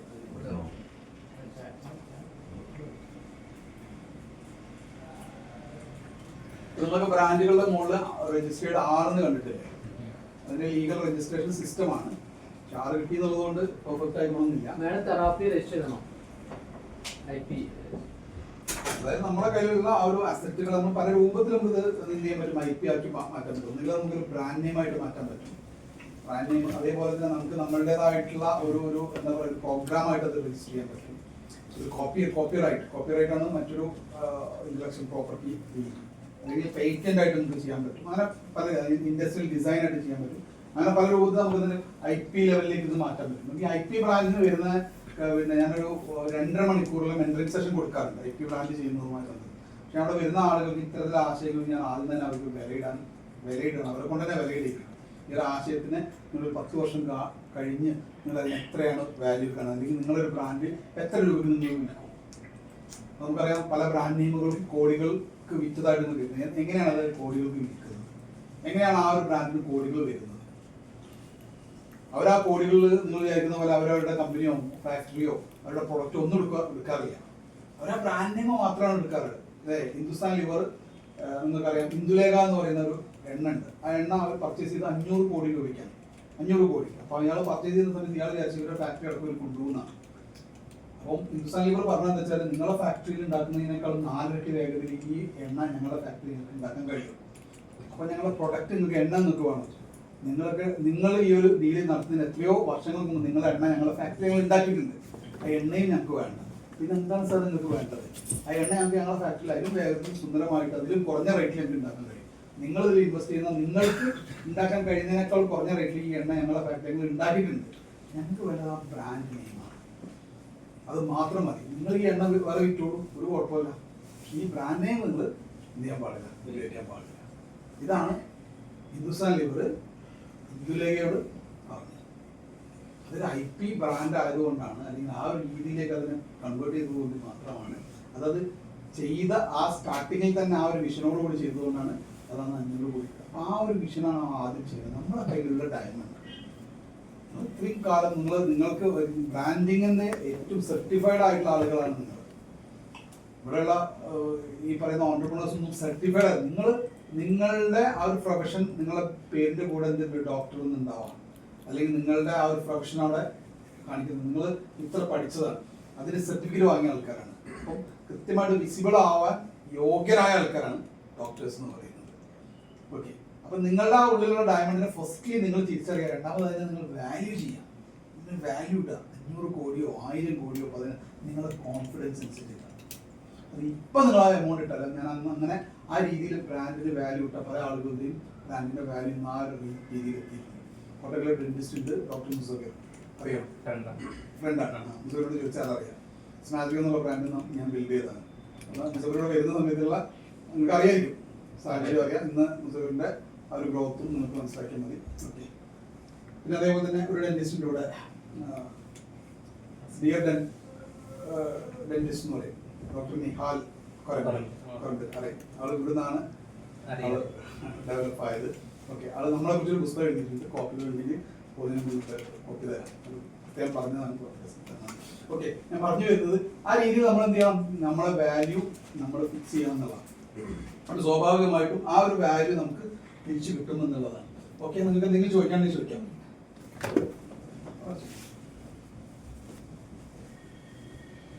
ഇതുമായി ബന്ധപ്പെട്ട് എന്തെങ്കിലും ക്ലാരിറ്റിയോ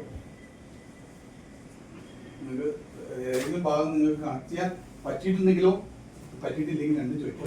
രണ്ടും പറയാം. ഒരു പ്രൊഡക്റ്റ് IP ബ്രാൻഡിങ് ചെയ്യുന്നതിനേക്കാളും ബുദ്ധിമുട്ടല്ല സർവീസ് നമ്മളിപ്പോ മേഖലയിലും ഇല്ല.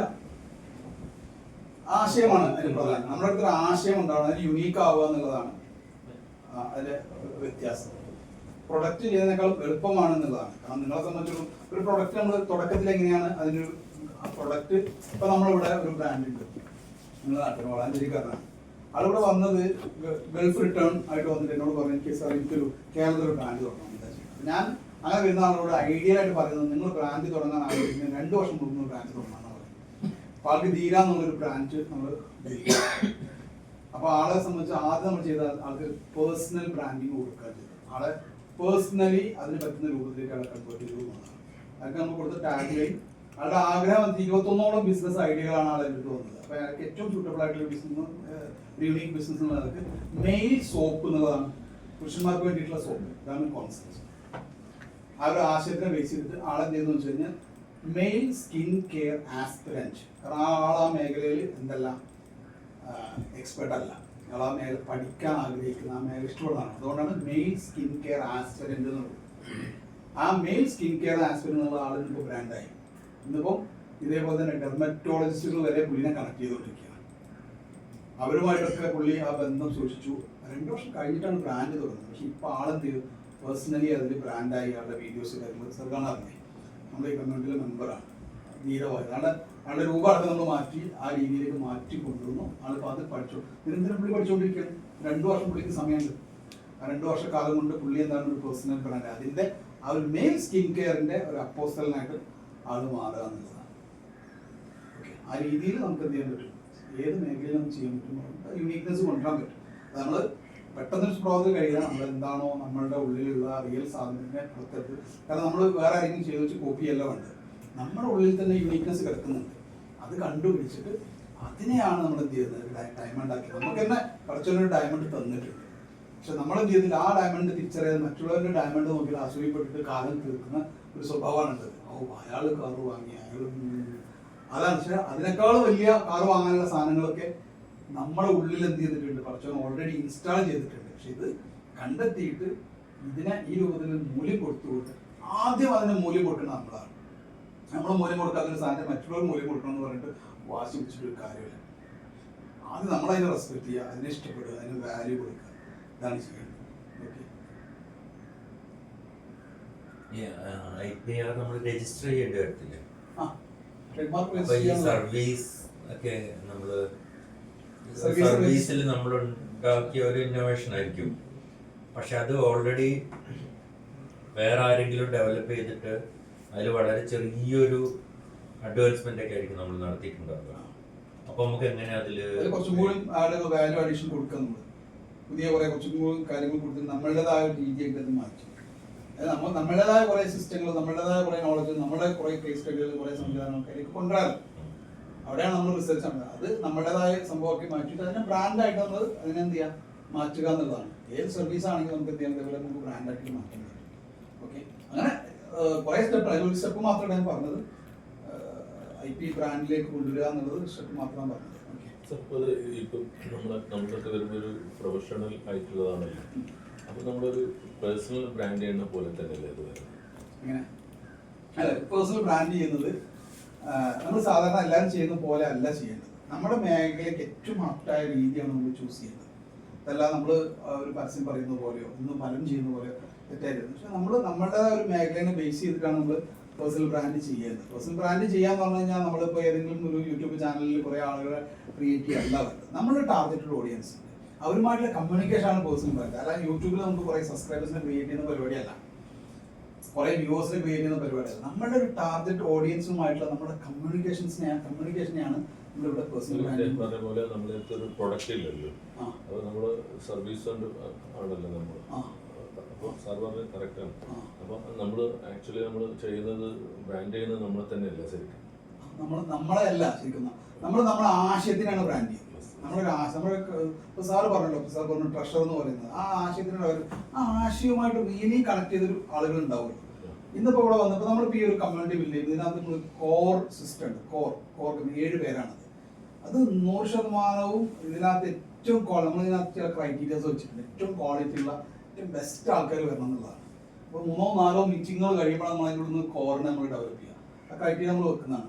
അതേപോലെ സാറ് പറഞ്ഞ പോലെ തന്നെ നമ്മൾ ഒരു പേഴ്സണൽ ബ്രാൻഡ് ചെയ്യുന്നത് നമ്മുടെ ടാർഗറ്റ് ഓഡിയൻസിനെ ബേസ് ചെയ്തിട്ടാണ്. അപ്പോൾ സാറിന് ട്രഷർ എന്ന് പറയുമ്പോൾ തന്നെ സാർ പറഞ്ഞു എല്ലാവർക്കും ഓടിക്കയറി വരാൻ പറ്റുന്ന സ്ഥലമല്ലാതെ അത് ചില ക്രൈറ്റീരിയ സാർ വെച്ചിട്ടുണ്ടല്ലോ. ആ ക്രൈറ്റീരിയാസ് ആണ് നമ്മുടെ ടാർഗറ്റ് ഓഡിയൻസിനെ നിർണ്ണയിക്കുന്നത്.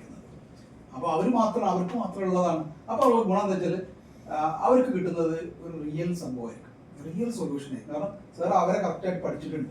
അങ്ങനെ ഓരോ ആളുകളുടെയും നമ്മുടെ ടാർഗറ്റഡ് ഓഡിയൻസിനെ നമുക്ക് ഫിക്സ് ചെയ്യാൻ പറ്റും. എല്ലാവർക്കും കൂടി കൊടുക്കുന്ന ഒരു ജനറൽ ആളായിട്ടല്ല നമ്മൾ മാറേണ്ടത്. നമ്മൾ ഫോക്കസ് നമ്മളെ മെമ്പേഴ്സ് ഒരു പീഡിയാട്രീഷ്യൻ ആണെങ്കിൽ പീഡിയാട്രീഷ്യനിൽ തന്നെ നിങ്ങൾ ടാർഗറ്റ് ചെയ്യുന്ന ഒരു സ്പെഷ്യൽ സെഗ്മെന്റ് ഓഫ് ആളുകളുണ്ട്, പിന്നെ കുട്ടികൾ ഉണ്ടാവാം, അല്ലെങ്കിൽ ആ ഒരു ടാർഗറ്റഡ് ഓഡിയൻസ് ഉണ്ടാവും. അത് ഫിക്സ് ചെയ്തിട്ട് വേണം നമ്മൾ കാര്യങ്ങൾ മുന്നോട്ട് കൊണ്ടുപോകാൻ. അവിടെയാണ് നമ്മൾ ബ്രാൻഡ് ചെയ്യുന്നത്. എന്നിട്ട് അവരുമായിട്ടുള്ള കമ്മ്യൂണിക്കേഷൻ അവിടെ നമ്മുടെ നമ്മളെ പറയില്ല ആ ഡയമണ്ട് ആണ് അവിടെ സംസാരിക്കുന്നത്, നമ്മളല്ല. ആ ഡയമണ്ട് സംസാരിക്കാൻ സ്പോക്ക് പേഴ്സൺ ആണ് ശരിക്കും പറഞ്ഞാൽ നമ്മൾ. ഇത് റെപ്രസെന്റ് ചെയ്യുന്ന ആളുകൾ മാത്രമാണ്. പറയാനൊരാൾ ആശയം പറയും. ഈ കോറ് നമുക്ക് ജനങ്ങളോട് വിളിച്ചു പറയാനല്ലോ, ആ വിളിച്ചു പറയാനൊരാൾ വേണമല്ലോ. ആ വിളിച്ചു പറയാനുള്ള ആളാണ് നമ്മൾ. ഓക്കെ, അപ്പോൾ സ്വാഭാവികമായിട്ട് നമ്മൾ അറിയും അത് വിളിച്ചു പറയുമ്പോൾ. ഓക്കെ, അപ്പോൾ ഈ ഒരു എങ്ങനെ ഈ ഫിലിം സ്റ്റാറുകൾ ഉണ്ടാവുന്നത്? ആക്ച്വലി ഈ ഫിലിം സ്റ്റാറുകൾ ഉണ്ടാകുന്നത് ശരിക്കും പറഞ്ഞാൽ അവരുടെ കഴിവല്ലല്ലോ അത്. അവര് ഒരു ശ്രീനിവാസന്റെ തിരക്കഥയിൽ വന്നതാണ് സന്ദേശം എന്ന് പറഞ്ഞ മൂവി. ആ സന്ദേശം എന്ന് പറഞ്ഞ മൂവിയിൽ അയാളുടെ മനസ്സിലുള്ള ആ ഒരു കഥാപാത്രത്തിനെ ജയറാമും അതേപോലെ ശ്രീനിവാസനും മറ്റുള്ള നടന്മാരൊക്കെ കൂടി അതിന് ജീവൻ നൽകിയപ്പോൾ സ്വാഭാവികമായിട്ട് അവർ ഫേമസ് ആയതാണ്. അതിന്റെ ബൈ പ്രോഡക്റ്റ് ആണത്. അതേപോലെ തന്നെ നമ്മൾ ഈ കോർ ആശയത്തിനെ കാരണം നമ്മുടെ ഉള്ളിൽ നിന്ന് വന്നതാണ്. ശ്രീനിവാസൻ എഴുതിയ കഥയിൽ ശ്രീനിവാസൻ തന്നെ അഭിനയിക്കുകയാണ് റിയൽ. അതേപോലെ തന്നെ നമ്മൾ എഴുതിയ തിരക്കഥയിൽ നമ്മൾ തന്നെ അഭിനയിക്കുന്നതിന്റെ പേരാണ് ബ്രാൻഡിങ് എന്ന് പറയുന്നത്. അതാണ്. അപ്പൊ നമുക്ക് നമ്മളുടെ തിരക്കഥ നമ്മൾ ബിൽഡ് ചെയ്യണം. ആ തിരക്കഥയിൽ നമ്മൾ തന്നെ കാരണം നമ്മളല്ലാതെ വേറെ ആളെ കൊണ്ട് അഭിനയിപ്പിക്കാൻ പറ്റില്ല. അത് നിങ്ങളുടെ തിരക്കഥയിൽ മമ്മൂട്ടി അഭിനയിക്കോ? നമുക്ക് അത് അഭിനയിക്കുന്നത് അതിന്റെ സർഫസ് ലെവലിൽ അഭിനയിക്കാൻ കഴിയുള്ളൂ. നിങ്ങൾ ഇൻഡെപ്തിൽ അഭിനയിക്കണമെന്നുണ്ടെങ്കിൽ, പറയണമെന്നുണ്ടെങ്കിൽ, ആളുകളോട് കമ്മ്യൂണിക്കേറ്റ് ചെയ്യണമെന്നുണ്ടെങ്കിൽ നിങ്ങൾ തന്നെ വേണം, ഇല്ലേ? അപ്പൊ നിങ്ങളെ പേഷ്യൻസിനെ ഒന്ന് വിശ്വാസ് ചെയ്ത് നോക്കൂ. നിങ്ങളെ പേഷ്യൻസിനെ നിങ്ങൾ വളരെ ഇമോഷണലി കണക്റ്റഡ് ആയിട്ട് പേഷ്യൻസ് ഉണ്ടാവും. ഇവരെ ഒരു ദിവസം എന്ത് ചെയ്യാണ്, സാറിന്റെ പേഷ്യൻസിനെ, റിയൽ പേഷ്യൻസിന് സലാം സാർ ആ മേഖലയിൽ എക്സ്പെർട്ടാണ്, അത് അവർ ഡീൽ ചെയ്യുന്നതൊന്നും ആലോചിച്ച് നോക്കുന്നത് നിങ്ങൾക്ക് ആലോചിക്കാൻ പോലും കഴിയില്ല. കാരണം കമ്മ്യൂണിക്കേഷൻ കിടക്കുന്നത് നിങ്ങളുടെ ഉള്ളിലാണ്. അപ്പൊ അതിന്റെ കറക്റ്റ് മീഡിയേറ്റർ ആണ് നിങ്ങൾ ഈ ബ്രാൻഡിങ് എന്ന് പറയുന്ന പ്രോസസ്. ഓക്കെ, അതാണ് അവിടെ വർക്ക് ആവുന്നത്. ഓക്കെ, അപ്പൊ നമ്മൾ ഈ പറയുന്ന രീതിയിൽ നമ്മളാക്കി മാറ്റാനുള്ള സംവിധാനത്തിന് നമ്മൾ പറയുന്ന പേരാണ് ഈ ഒരു ഇതിൽ നിങ്ങൾ നെക്സ്റ്റ് സ്റ്റെപ്പ് എന്താണെന്ന് ചോദിച്ചു കഴിഞ്ഞാൽ ഇതാണ്. ഈ ഒരു കമ്മ്യൂണിറ്റിയിലേക്ക് നിങ്ങൾക്ക് എൻ്റർ ചെയ്യാവുന്നതാണ്. ഇനി എന്താണ് ഈ കമ്മ്യൂണിറ്റി എന്നുള്ളതാണ് നമ്മൾ പറയാനുള്ളത്. എന്താണ് 360 degree medical expert growth club എന്ന് പറയുന്ന ഈ സംവിധാനം? വളരെ സീരിയസ് ആയിട്ട് മെഡിക്കൽ മേഖലയിൽ ബ്രാൻഡിനെ, ഈ ബ്രാൻഡ് എന്ന് ഉദ്ദേശിക്കുന്നത് നിങ്ങളുടെ ഉള്ളിലുള്ള ഡയമണ്ടിനെയാണ് കേട്ടോ. നിങ്ങൾ സാധാരണ ഒരു പ്രൊഡക്റ്റ് വൈസുള്ള ഒരു ബ്രാൻഡായിട്ട് നിങ്ങൾ കാണണ്ട. നിങ്ങളുടെ ഉള്ളിലുള്ള ഡയമണ്ടിനെ ചിട്ടയായി വളർത്തി അടുത്ത തലത്തിൽ എത്തിക്കണമെന്ന് ആഗ്രഹിക്കുന്ന, സ്കെയിലബിലിറ്റി, ഗ്ലോബൽ വളർച്ച, നെക്സ്റ്റ് ലെവൽ ഗ്രോത്ത് എന്നിവ ആഗ്രഹിക്കുന്ന, മെഡിക്കൽ മേഖലയിൽ പ്രവർത്തിക്കുന്ന, നിലവിൽ ഏറ്റവും അപ്ഡേറ്റ് ആയി ചിന്തിക്കുന്ന, പ്രവർത്തിക്കുന്ന വിദഗ്ധരുടെ കൂട്ടായ്മയാണ്. ഓക്കെ, അപ്പൊ ആ രീതിയിലുള്ള വിദഗ്ധരുടെ ഒരു കൂട്ടായ്മയെ നമ്മൾ ബിൽഡ് ചെയ്യുക എന്നുള്ളതാണ്. അപ്പൊ അങ്ങനെയുള്ള ആളുകൾ ഈ കൂട്ടത്തിൽ, ഇന്ന് വന്ന ആളുകൾ കൂട്ടത്തിലുണ്ടെങ്കിൽ അവരെ നമുക്ക് നമ്മുടെ കമ്മ്യൂണിറ്റിയുടെ പാർട്ടാക്കണം എന്നാണ് നമ്മൾ ആഗ്രഹിക്കുന്നത്, ഡോക്ടർ ആഗ്രഹിക്കുന്നതാണ്. അതല്ല നമുക്ക് ഇതൊക്കെ മതി, ഇനി ഗ്രോത്തൊന്നും വേണ്ട, നമ്മളിങ്ങനെ ചലഞ്ചസ് ഒന്നും കാണുന്നില്ല, ഇങ്ങനെ ഈ ഒരു പോക്ക് പോയാൽ മതി, പ്രശ്നങ്ങളൊന്നുമില്ല, മതി എന്നുള്ള ആ ഒരു ചിന്താഗതിയാണെങ്കിൽ, പ്രത്യേകിച്ച് വിഷമമൊന്നുമില്ല എങ്കിൽ നമ്മൾ അവരെ ആഗ്രഹിക്കുന്നില്ല, അവരെ ഈ കമ്മ്യൂണിറ്റി വരാനുള്ള സാധ്യതയുമില്ല. അപ്പൊ നിങ്ങൾ വരുമ്പോൾ നിങ്ങൾ ആരൊക്കെയാണ് അതിൽ വരാന്നുള്ളത്. അപ്പൊ ഈ ഒരു ക്രൈറ്റീരിയ ഫിൽട്രേഷൻ കഴിഞ്ഞ ആൾക്കാർ മാത്രമേ ഉണ്ടാവുള്ളൂ എന്നുള്ളതാണ് നിങ്ങൾക്ക് തരുന്ന ഓഫർ. ഇനിയോ എന്താണ് മെഡിക്കൽ കമ്മ്യൂണിറ്റിയുടെ ലക്ഷ്യം? കേരളത്തിൽ നിന്നും 100 മെഡിക്കൽ മേഖലയിൽ പ്രവർത്തിക്കുന്നവരെ ഗ്ലോബൽ ലെവലിലേക്ക് ചിന്തിക്കുന്ന അവസ്ഥയിൽ എത്തിക്കുന്നത്. ഇതാണ് നമ്മുടെ ഉദ്ദേശം. അവരെ ഗ്ലോബലി വളരെ അവരുടെ അടുത്തുള്ള ആ ആശയത്തിനെ ഇവിടെ ഇരുന്നുകൊണ്ട് തന്നെ ഗ്ലോബലി എത്തിക്കുന്ന അവസ്ഥയിലേക്ക് അവരെ ചിന്ത എത്തിക്കുക എന്നതാണ് ലക്ഷ്യം.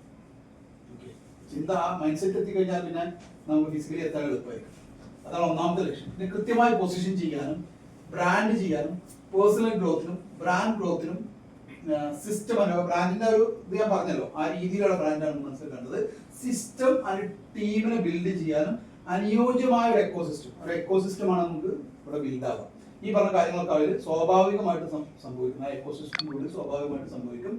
ഒരു വർഷം കൊണ്ട് അവരെ ശ്രദ്ധേയ തലത്തിൽ എത്തിക്കാൻ നിലവിൽ ഇതുവരെ ലഭ്യമായ എല്ലാ റിസോഴ്സുകളും, നമ്മുടെ അടുത്ത് ഒരുപാട് റിസോഴ്സുകളുണ്ട്, ആ റിസോഴ്സുകളെല്ലാം ഉപയോഗിക്കും. പരസ്പരം നിങ്ങളൊക്കെ ഓരോരുത്തർ വരുമ്പോഴും നമ്മളൊക്കെ ഒരു റിസോഴ്സിന്റെ പാക്കാണ്. നമ്മുടെ അടുത്തൊക്കെ ഓരോ റിസോഴ്സുകളും, എൻ്റെ അടുത്തുള്ള റിസോഴ്സുകളും സാറിൻ്റെ അടുത്തുള്ള റിസോഴ്സുകളും നിങ്ങളുടെ അടുത്തുള്ള റിസോഴ്സുകളും എല്ലാം കൂടി യോജിപ്പിച്ച് നമ്മൾ സിസ്റ്റമാറ്റിക് ആയിട്ട് ഉപയോഗപ്പെടുത്തുക. എല്ലാ റിസോഴ്സുകളെയും ഉപയോഗപ്പെടുത്തുക, ഇനി കണ്ടെത്തുന്ന റിസോഴ്സുകളും ഉപയോഗപ്പെടുത്തുക.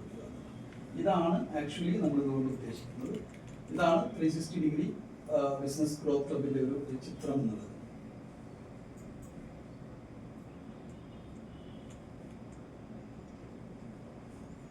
ഇത് എന്താണ് സംഭവം എന്നുള്ളതാണ്. ഇത് എന്താണ് 360 ഡിഗ്രി 1 ഇയർ ഗ്രോത്ത് ജേർണി? ബിസിനസ്സിൽ ഇപ്പോൾ നമ്മൾ ബിസിനസ് അല്ലെങ്കിൽ ഓർഗനൈസേഷനിൽ 7 സക്സസ് ഫോർമുലകൾ പ്രാക്ടിക്കലായി ഇംപ്ലിമെന്റ് ചെയ്യുന്നതിനുള്ള കൃത്യമായ പദ്ധതിയാണത്. അതൊക്കെ 7 ഫോർമുലകളാണ്. ആ 7 ഫോർമുലകളാണ് ഒരു ബിസിനസ്സിന് ശരിയായ രീതിയിൽ മുന്നോട്ട് പോകണം, അല്ലെങ്കിൽ ഒരു ഓർഗനൈസേഷനെ മുന്നോട്ട് കൊണ്ടുപോകാൻ വേണ്ടത്. ആ 7 ഫോർമുലകളാണ് നമ്മളിവിടെ അപ്ലൈ ചെയ്യാനുള്ള സിസ്റ്റമാറ്റിക് പദ്ധതി. അതിന് സീരിയസ് ആയിട്ട് കാണുന്ന ആളുകൾക്ക് കൃത്യമായിട്ട് അപ്ലൈ ചെയ്യാനുള്ള അവസരങ്ങൾ റെഗുലർലി വന്നുകൊണ്ടിരിക്കും, കൺസിസ്റ്റന്റ് വന്നുകൊണ്ടിരിക്കുന്നത്. അത് എങ്ങനെ നമ്മൾ വെറുതെ ഇവിടെ നിന്ന് ആലോചിച്ചുണ്ടാക്കിയതല്ല. ലോകത്ത് നിന്ന് ബിസിനസ് രംഗത്ത് വലിയ മാറ്റങ്ങൾ സൃഷ്ടിച്ച 7 പ്രമുഖ പുസ്തകങ്ങളുണ്ട്. ആ പുസ്തകങ്ങളുടെ നേരിട്ടുള്ള അപ്ലിക്കേഷൻ തന്ത്രങ്ങളാണ് ഇതിനകത്ത് നമ്മൾ ഇൻക്ലൂഡ് ചെയ്തിട്ടുള്ളത്. അതിൽ അപ്ലിക്കേഷൻ സാധനങ്ങൾ മാത്രം എടുത്തിട്ടാണ് നമ്മൾ ഈ സാധനം ചെയ്തിട്ടുള്ളത്. അതുപോലെ കേരളത്തിൽ നിന്നും വിജയിച്ചവരും പരാജയപ്പെട്ടവരും 300ഓളം ബിസിനസ്സുകാരെ നമ്മൾ പല രൂപത്തിലായിട്ട് 300ഓളം ബിസിനസ്സിനെ ഞാൻ തന്നെ നേരിട്ട് എന്ത് ചെയ്തിട്ടുണ്ട്, ഇന്റർവ്യൂ ചെയ്തിട്ടുണ്ട്. അവരുടെ വിജയ പരാജയങ്ങളുടെ അടിസ്ഥാനം എന്താണെന്ന് കൃത്യമായി പഠിച്ചിട്ടാണ് നമ്മൾ ചെയ്തത്. അതേപോലെ തന്നെ 100ലധികം വരുന്ന കൺസൾട്ടന്റുമാരുടെ സഹായത്തിലാണ് നമ്മൾ ഈ ഒരു സംഭവം രൂപകൽപ്പന ചെയ്തിട്ടുള്ളത്. ഇതാണ് ആ സിസ്റ്റം. ആ സിസ്റ്റത്തിലേക്കാണ് നമ്മൾ ഇൻവൈറ്റ് ചെയ്യുന്നത് എന്നുള്ളതാണ്.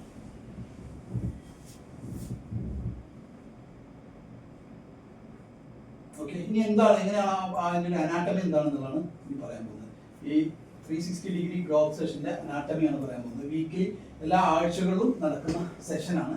ഇതിൽ നിങ്ങൾക്ക് 2 രൂപത്തിൽ നിങ്ങൾക്ക് പങ്കെടുക്കാം, 3 രൂപത്തിൽ നിങ്ങൾക്ക് പങ്കെടുക്കാം. ഒന്ന് നിങ്ങൾക്ക് ഇതിൽ പക്ക ഫിസിക്കലായിട്ട് നിങ്ങൾക്ക് പങ്കെടുക്കാം, ഫിസിക്കൽ മീറ്റപ്പിൽ നിങ്ങൾക്ക് പങ്കെടുക്കാം, ഓഫ്ലൈനായിട്ട് പങ്കെടുക്കാം.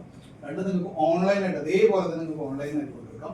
2 നിങ്ങൾക്ക് ഹൈബ്രിഡ് ആയിട്ട് പങ്കെടുക്കാം, ഓഫ്ലൈനായിട്ടും ഓൺലൈനായിട്ടും പങ്കെടുക്കാൻ പറ്റും. ഓക്കെ, അങ്ങനെ 3 രൂപത്തിൽ നിങ്ങൾക്കത് പങ്കെടുക്കാൻ പറ്റും എന്നുള്ളതാണ്. അപ്പോൾ എന്താണ്, എങ്ങനെയാണ് നടക്കുന്നത്? 6:20 ഇത് നമ്മുടെ ഒരു മാസ്റ്റർ സെഷന്റെ ഒരു ടൈമിംഗ് ആണ് കേട്ടോ. എല്ലാം ഇതേപോലെ ടൈമിംഗ് 2.5 മണിക്കൂറാണ് നമ്മുടെ സമയം വരുന്നത്. മൊത്തം 6:29 നമ്മൾ സ്റ്റാർട്ട് ചെയ്യുന്നത് പ്രൊഡക്ടിവിറ്റി മെഡിറ്റേഷൻ ആണ്. ഈ പ്രൊഡക്ടിവിറ്റി മെഡിറ്റേഷൻ എന്ന് പറഞ്ഞാൽ ഓരോ സെഗ്മെന്റിലും ഡിഫറെന്റ് ആയിരിക്കും. അപ്പോൾ നമ്മുടെ കമ്മ്യൂണിറ്റിയിൽ മെഡിക്കൽ പ്രൊഡക്ടിവിറ്റി മെഡിറ്റേഷൻ ആയിരിക്കും ഉണ്ടാവും. നമ്മുടെ മേഖലയിൽ എന്താണ് നെക്സ്റ്റ് ലെവൽ എന്നുള്ളത് അവിടെ നമ്മൾ focusing priming for focus on the mental clarity, നമുക്കൊരു ക്ലാരിറ്റി വരുത്തുന്നത്. നമ്മൾ ഒരുപാട് ചിന്തകൾ, കാരണം പ്രത്യേകിച്ച് നമ്മൾ നമ്മുടെ ഫീൽഡിൽ നമ്മൾ പേഷ്യൻസുമായിട്ട് പിന്നെ ഇടപഴകി ഒരുപാട് ആളുകൾ നമ്മളെ മനസ്സിൽ ഒരുപാട് സംഭവങ്ങൾ അടിഞ്ഞുകൂടി കിടക്കുന്നത്. അത് ക്ലിയർ ചെയ്യാന്നുള്ളതാണ് ആദ്യം ചെയ്യുന്നത്. അതാണ് ആദ്യത്തെ സെഷനിൽ ചെയ്യുന്നത്. അപ്പോൾ നമ്മളെ മെയിൻ കമ്മ്യൂണിറ്റിയിൽ ഡോക്ടറാണ് അത് ചെയ്തുകൊണ്ടിരിക്കുന്നത്. 6:29 4 മിനിറ്റ് 5 മിനിറ്റേ ഉള്ളൂ. പക്ഷേ നമ്മളുടെ തലച്ചോറിനെ കാര്യങ്ങൾ റിസീവ് ചെയ്യാൻ പറ്റുന്ന രൂപത്തിലേക്ക് മാറ്റുക എന്നുള്ളതാണ്. അത് കഴിഞ്ഞാൽ പിന്നെ നമുക്ക് ഫ്രഷ് സാധനം ഇൻസ്റ്റാൾ ചെയ്യുന്ന പരിപാടിയാണ്. ഓക്കെ, അത് ക്ലിയർ ആക്കി കഴിഞ്ഞാൽ, മൈൻഡ് ക്ലിയർ ആക്കി കഴിഞ്ഞാൽ അവിടെ പുതിയ സാധനങ്ങൾ ഇൻസ്റ്റാൾ ചെയ്യാനാണ് നമ്മുടെ അടുത്ത പദ്ധതി വരുന്നത്. അത് നമ്മൾ പ്രധാനമായിട്ടും 6:34 മുതൽ ഒരു 6:59 വരെയുള്ള സമയം എന്ന് പറഞ്ഞാൽ അപ്ഡേറ്റ് മാസ്റ്റർ മൈൻഡാണ്. ഇതേപോലെ നമ്മൾ ഇരുന്നിട്ട് നമ്മൾ ഓരോ ആഴ്ചയും നമ്മളുടെ മേഖലയിൽ ഉണ്ടായിരുന്ന അപ്ഡേറ്റുകളെ പറ്റിയിട്ട് നമുക്ക് എന്ത് ചെയ്യാം, റിസർച്ച് നടത്താം. റിസർച്ച് നടത്തിയിട്ട് അതൊരു 30 സെക്കൻഡിൽ അവതരിപ്പിക്കാം. ഓക്കെ, ഓരോ ആളുകൾ 30 സെക്കൻഡ് വീതം. 30 സെക്കൻഡിൽ അടുത്ത ആളിലേക്ക് പോകും. പിന്നെ നമുക്ക് പറയേണ്ടി അടുത്ത അവസരത്തിൽ നമുക്ക് വീണ്ടും പറയും. അങ്ങനെ ഒരു 1-2 റൗണ്ടൊക്കെ നമ്മൾ ചെയ്യും ആളുകൾ ഉള്ളതിനനുസരിച്ച്. അതാണ് അവിടെ ചെയ്യുക. അപ്പം നമ്മുടെ മേഖലയിൽ റിസർച്ച് ചെയ്യേണ്ടത് എങ്ങനെയാണെന്നുള്ളത് ഇനി അടുത്ത സെഷൻ അതാണ്. അപ്പോൾ നമ്മുടെ മേഖലയിൽ നമുക്ക് റിസർച്ച് നടത്തണമല്ലോ, എന്തൊക്കെയാണ് അപ്ഡേറ്റ്സ് വരുന്നത്, അതായത് എവിടെ നിന്ന് നമുക്ക് പഠിക്കാൻ പറ്റും, ഏത് രീതിയിലാണ് പഠിക്കുന്നത്, ഏത് രംഗത്തുള്ള മാറ്റങ്ങൾ, അതാണ് ഈ അടുത്ത സെഷനിൽ വരുന്നത്. എക്സ്പെർട്ടിന്റെ ടോക്കാണ് 6:59 വരുന്നത്. ഒരു 15 minute deep dive into the applied AI strategies. AI മാത്രമല്ല, അപ്ഡേറ്റ്സുകളാണ് നമ്മൾ പ്രധാനമായിട്ട് ഉദ്ദേശിക്കുന്നത്. ഓക്കെ, അതാണ് 6:59. പിന്നെ 7:14 നമുക്ക് വരുന്നത് ഹീറോ ടോക്കാണ്. അത് നമുക്ക് കൃത്യമായിട്ട് നമ്മുടെ വിഷനെ നമ്മൾ കൃത്യമായിട്ട് എസ്റ്റാബ്ലിഷ് ചെയ്തുകൊണ്ട് നമ്മുടെ വിഷൻ ഉൾപ്പെടെ നമ്മുടെ ഒരു 30 സെക്കൻഡ് നമ്മൾ പരിചയപ്പെടുത്തുന്ന അവസരമാണ്. അത് കൃത്യമായ സമയം പാലിച്ചു വന്നവർക്ക് മാത്രമേ അവസരം കിട്ടുള്ളൂ. ഓക്കെ, അത് നമ്മുടെ ഡിസിപ്ലിനറിയുടെ ഭാഗം കൂടിയാണ്. ഓക്കെ, ഇനി 7:29 ബ്രാൻഡ് വിസിബിലിറ്റി സ്ട്രാറ്റജി ടോക്കാണ് വരുന്നത്. എങ്ങനെയാണ് നമ്മൾ വിസിബിൾ ആവേണ്ടത്, അത് നമ്മുടെ കമ്മ്യൂണിറ്റിയിൽ എങ്ങനെ, ഇപ്പോൾ നേരത്തെ ചോദിച്ച സംശയങ്ങൾക്കുള്ള മറുപടി ആയിരിക്കും. എങ്ങനെ ആയിരിക്കണം ഒരു ഡോക്ടർ വിസിബിൾ ആവേണ്ടത്, എങ്ങനെ ആയിരിക്കണം ഇതേപോലെ മെഡിക്കൽ രംഗത്ത് എത്തിക്കലി വർക്ക് ചെയ്യുന്ന ആൾക്കാർ എങ്ങനെ വിസിബിൾ ആവണം, ഏത് രീതിയിലാവണം. ഓക്കെ, അതാണ് അവിടെ വരിക. അതേപോലെ തന്നെ അവിടെ നമ്മൾ ലൈവ് ആക്ഷൻ സെഷൻ ഉണ്ട്. കാരണം നമ്മൾ വിസിബിൾ ആവാൻ നമുക്ക് ഫിസിക്കലി ചെയ്യാൻ പറ്റുന്ന, അല്ലെങ്കിൽ നമ്മൾ ആ സമയത്ത് നമ്മൾ ഗൂഗിൾ ഉപയോഗിച്ചുകൊണ്ട് നമ്മൾ ഓരോരുത്തരുടെയും പിന്നെ എന്താ പറയുക, നമ്മളെ ഓരോരുത്തരുടെയും വിസിബിലിറ്റി നമ്മൾ അവിടുന്ന് ലൈവായിട്ട് ചെയ്യുന്ന ഒരു സംഭവം കൂടി നടക്കുന്നുണ്ട്. അതിന്റെ സ്പെഷ്യലിസ്റ്റ് ആയിട്ട് അത് ചെയ്യാം. ഈ 7:39 ബിസോളാണ് soul to soul master mind. ഇപ്പൊ നേരത്തെ നമ്മൾ ചെയ്തതുപോലെ ഒരു മേഖല ഒരു പ്രശ്നം മാത്രം എടുക്കും. അത് നമ്മൾ എല്ലാവരും വിവിധ ആംഗിളിൽ നിന്ന് നമ്മൾ ഓരോരുത്തരുടെ മാസ്റ്റർ മൈൻഡ് നമ്മളവിടെ രേഖപ്പെടുത്തും. അപ്പോൾ അയാൾക്ക് ഒരു ഫൈൻ ട്യൂൺ സൊല്യൂഷൻ കിട്ടും. അതാണ് ആ സെഷൻ.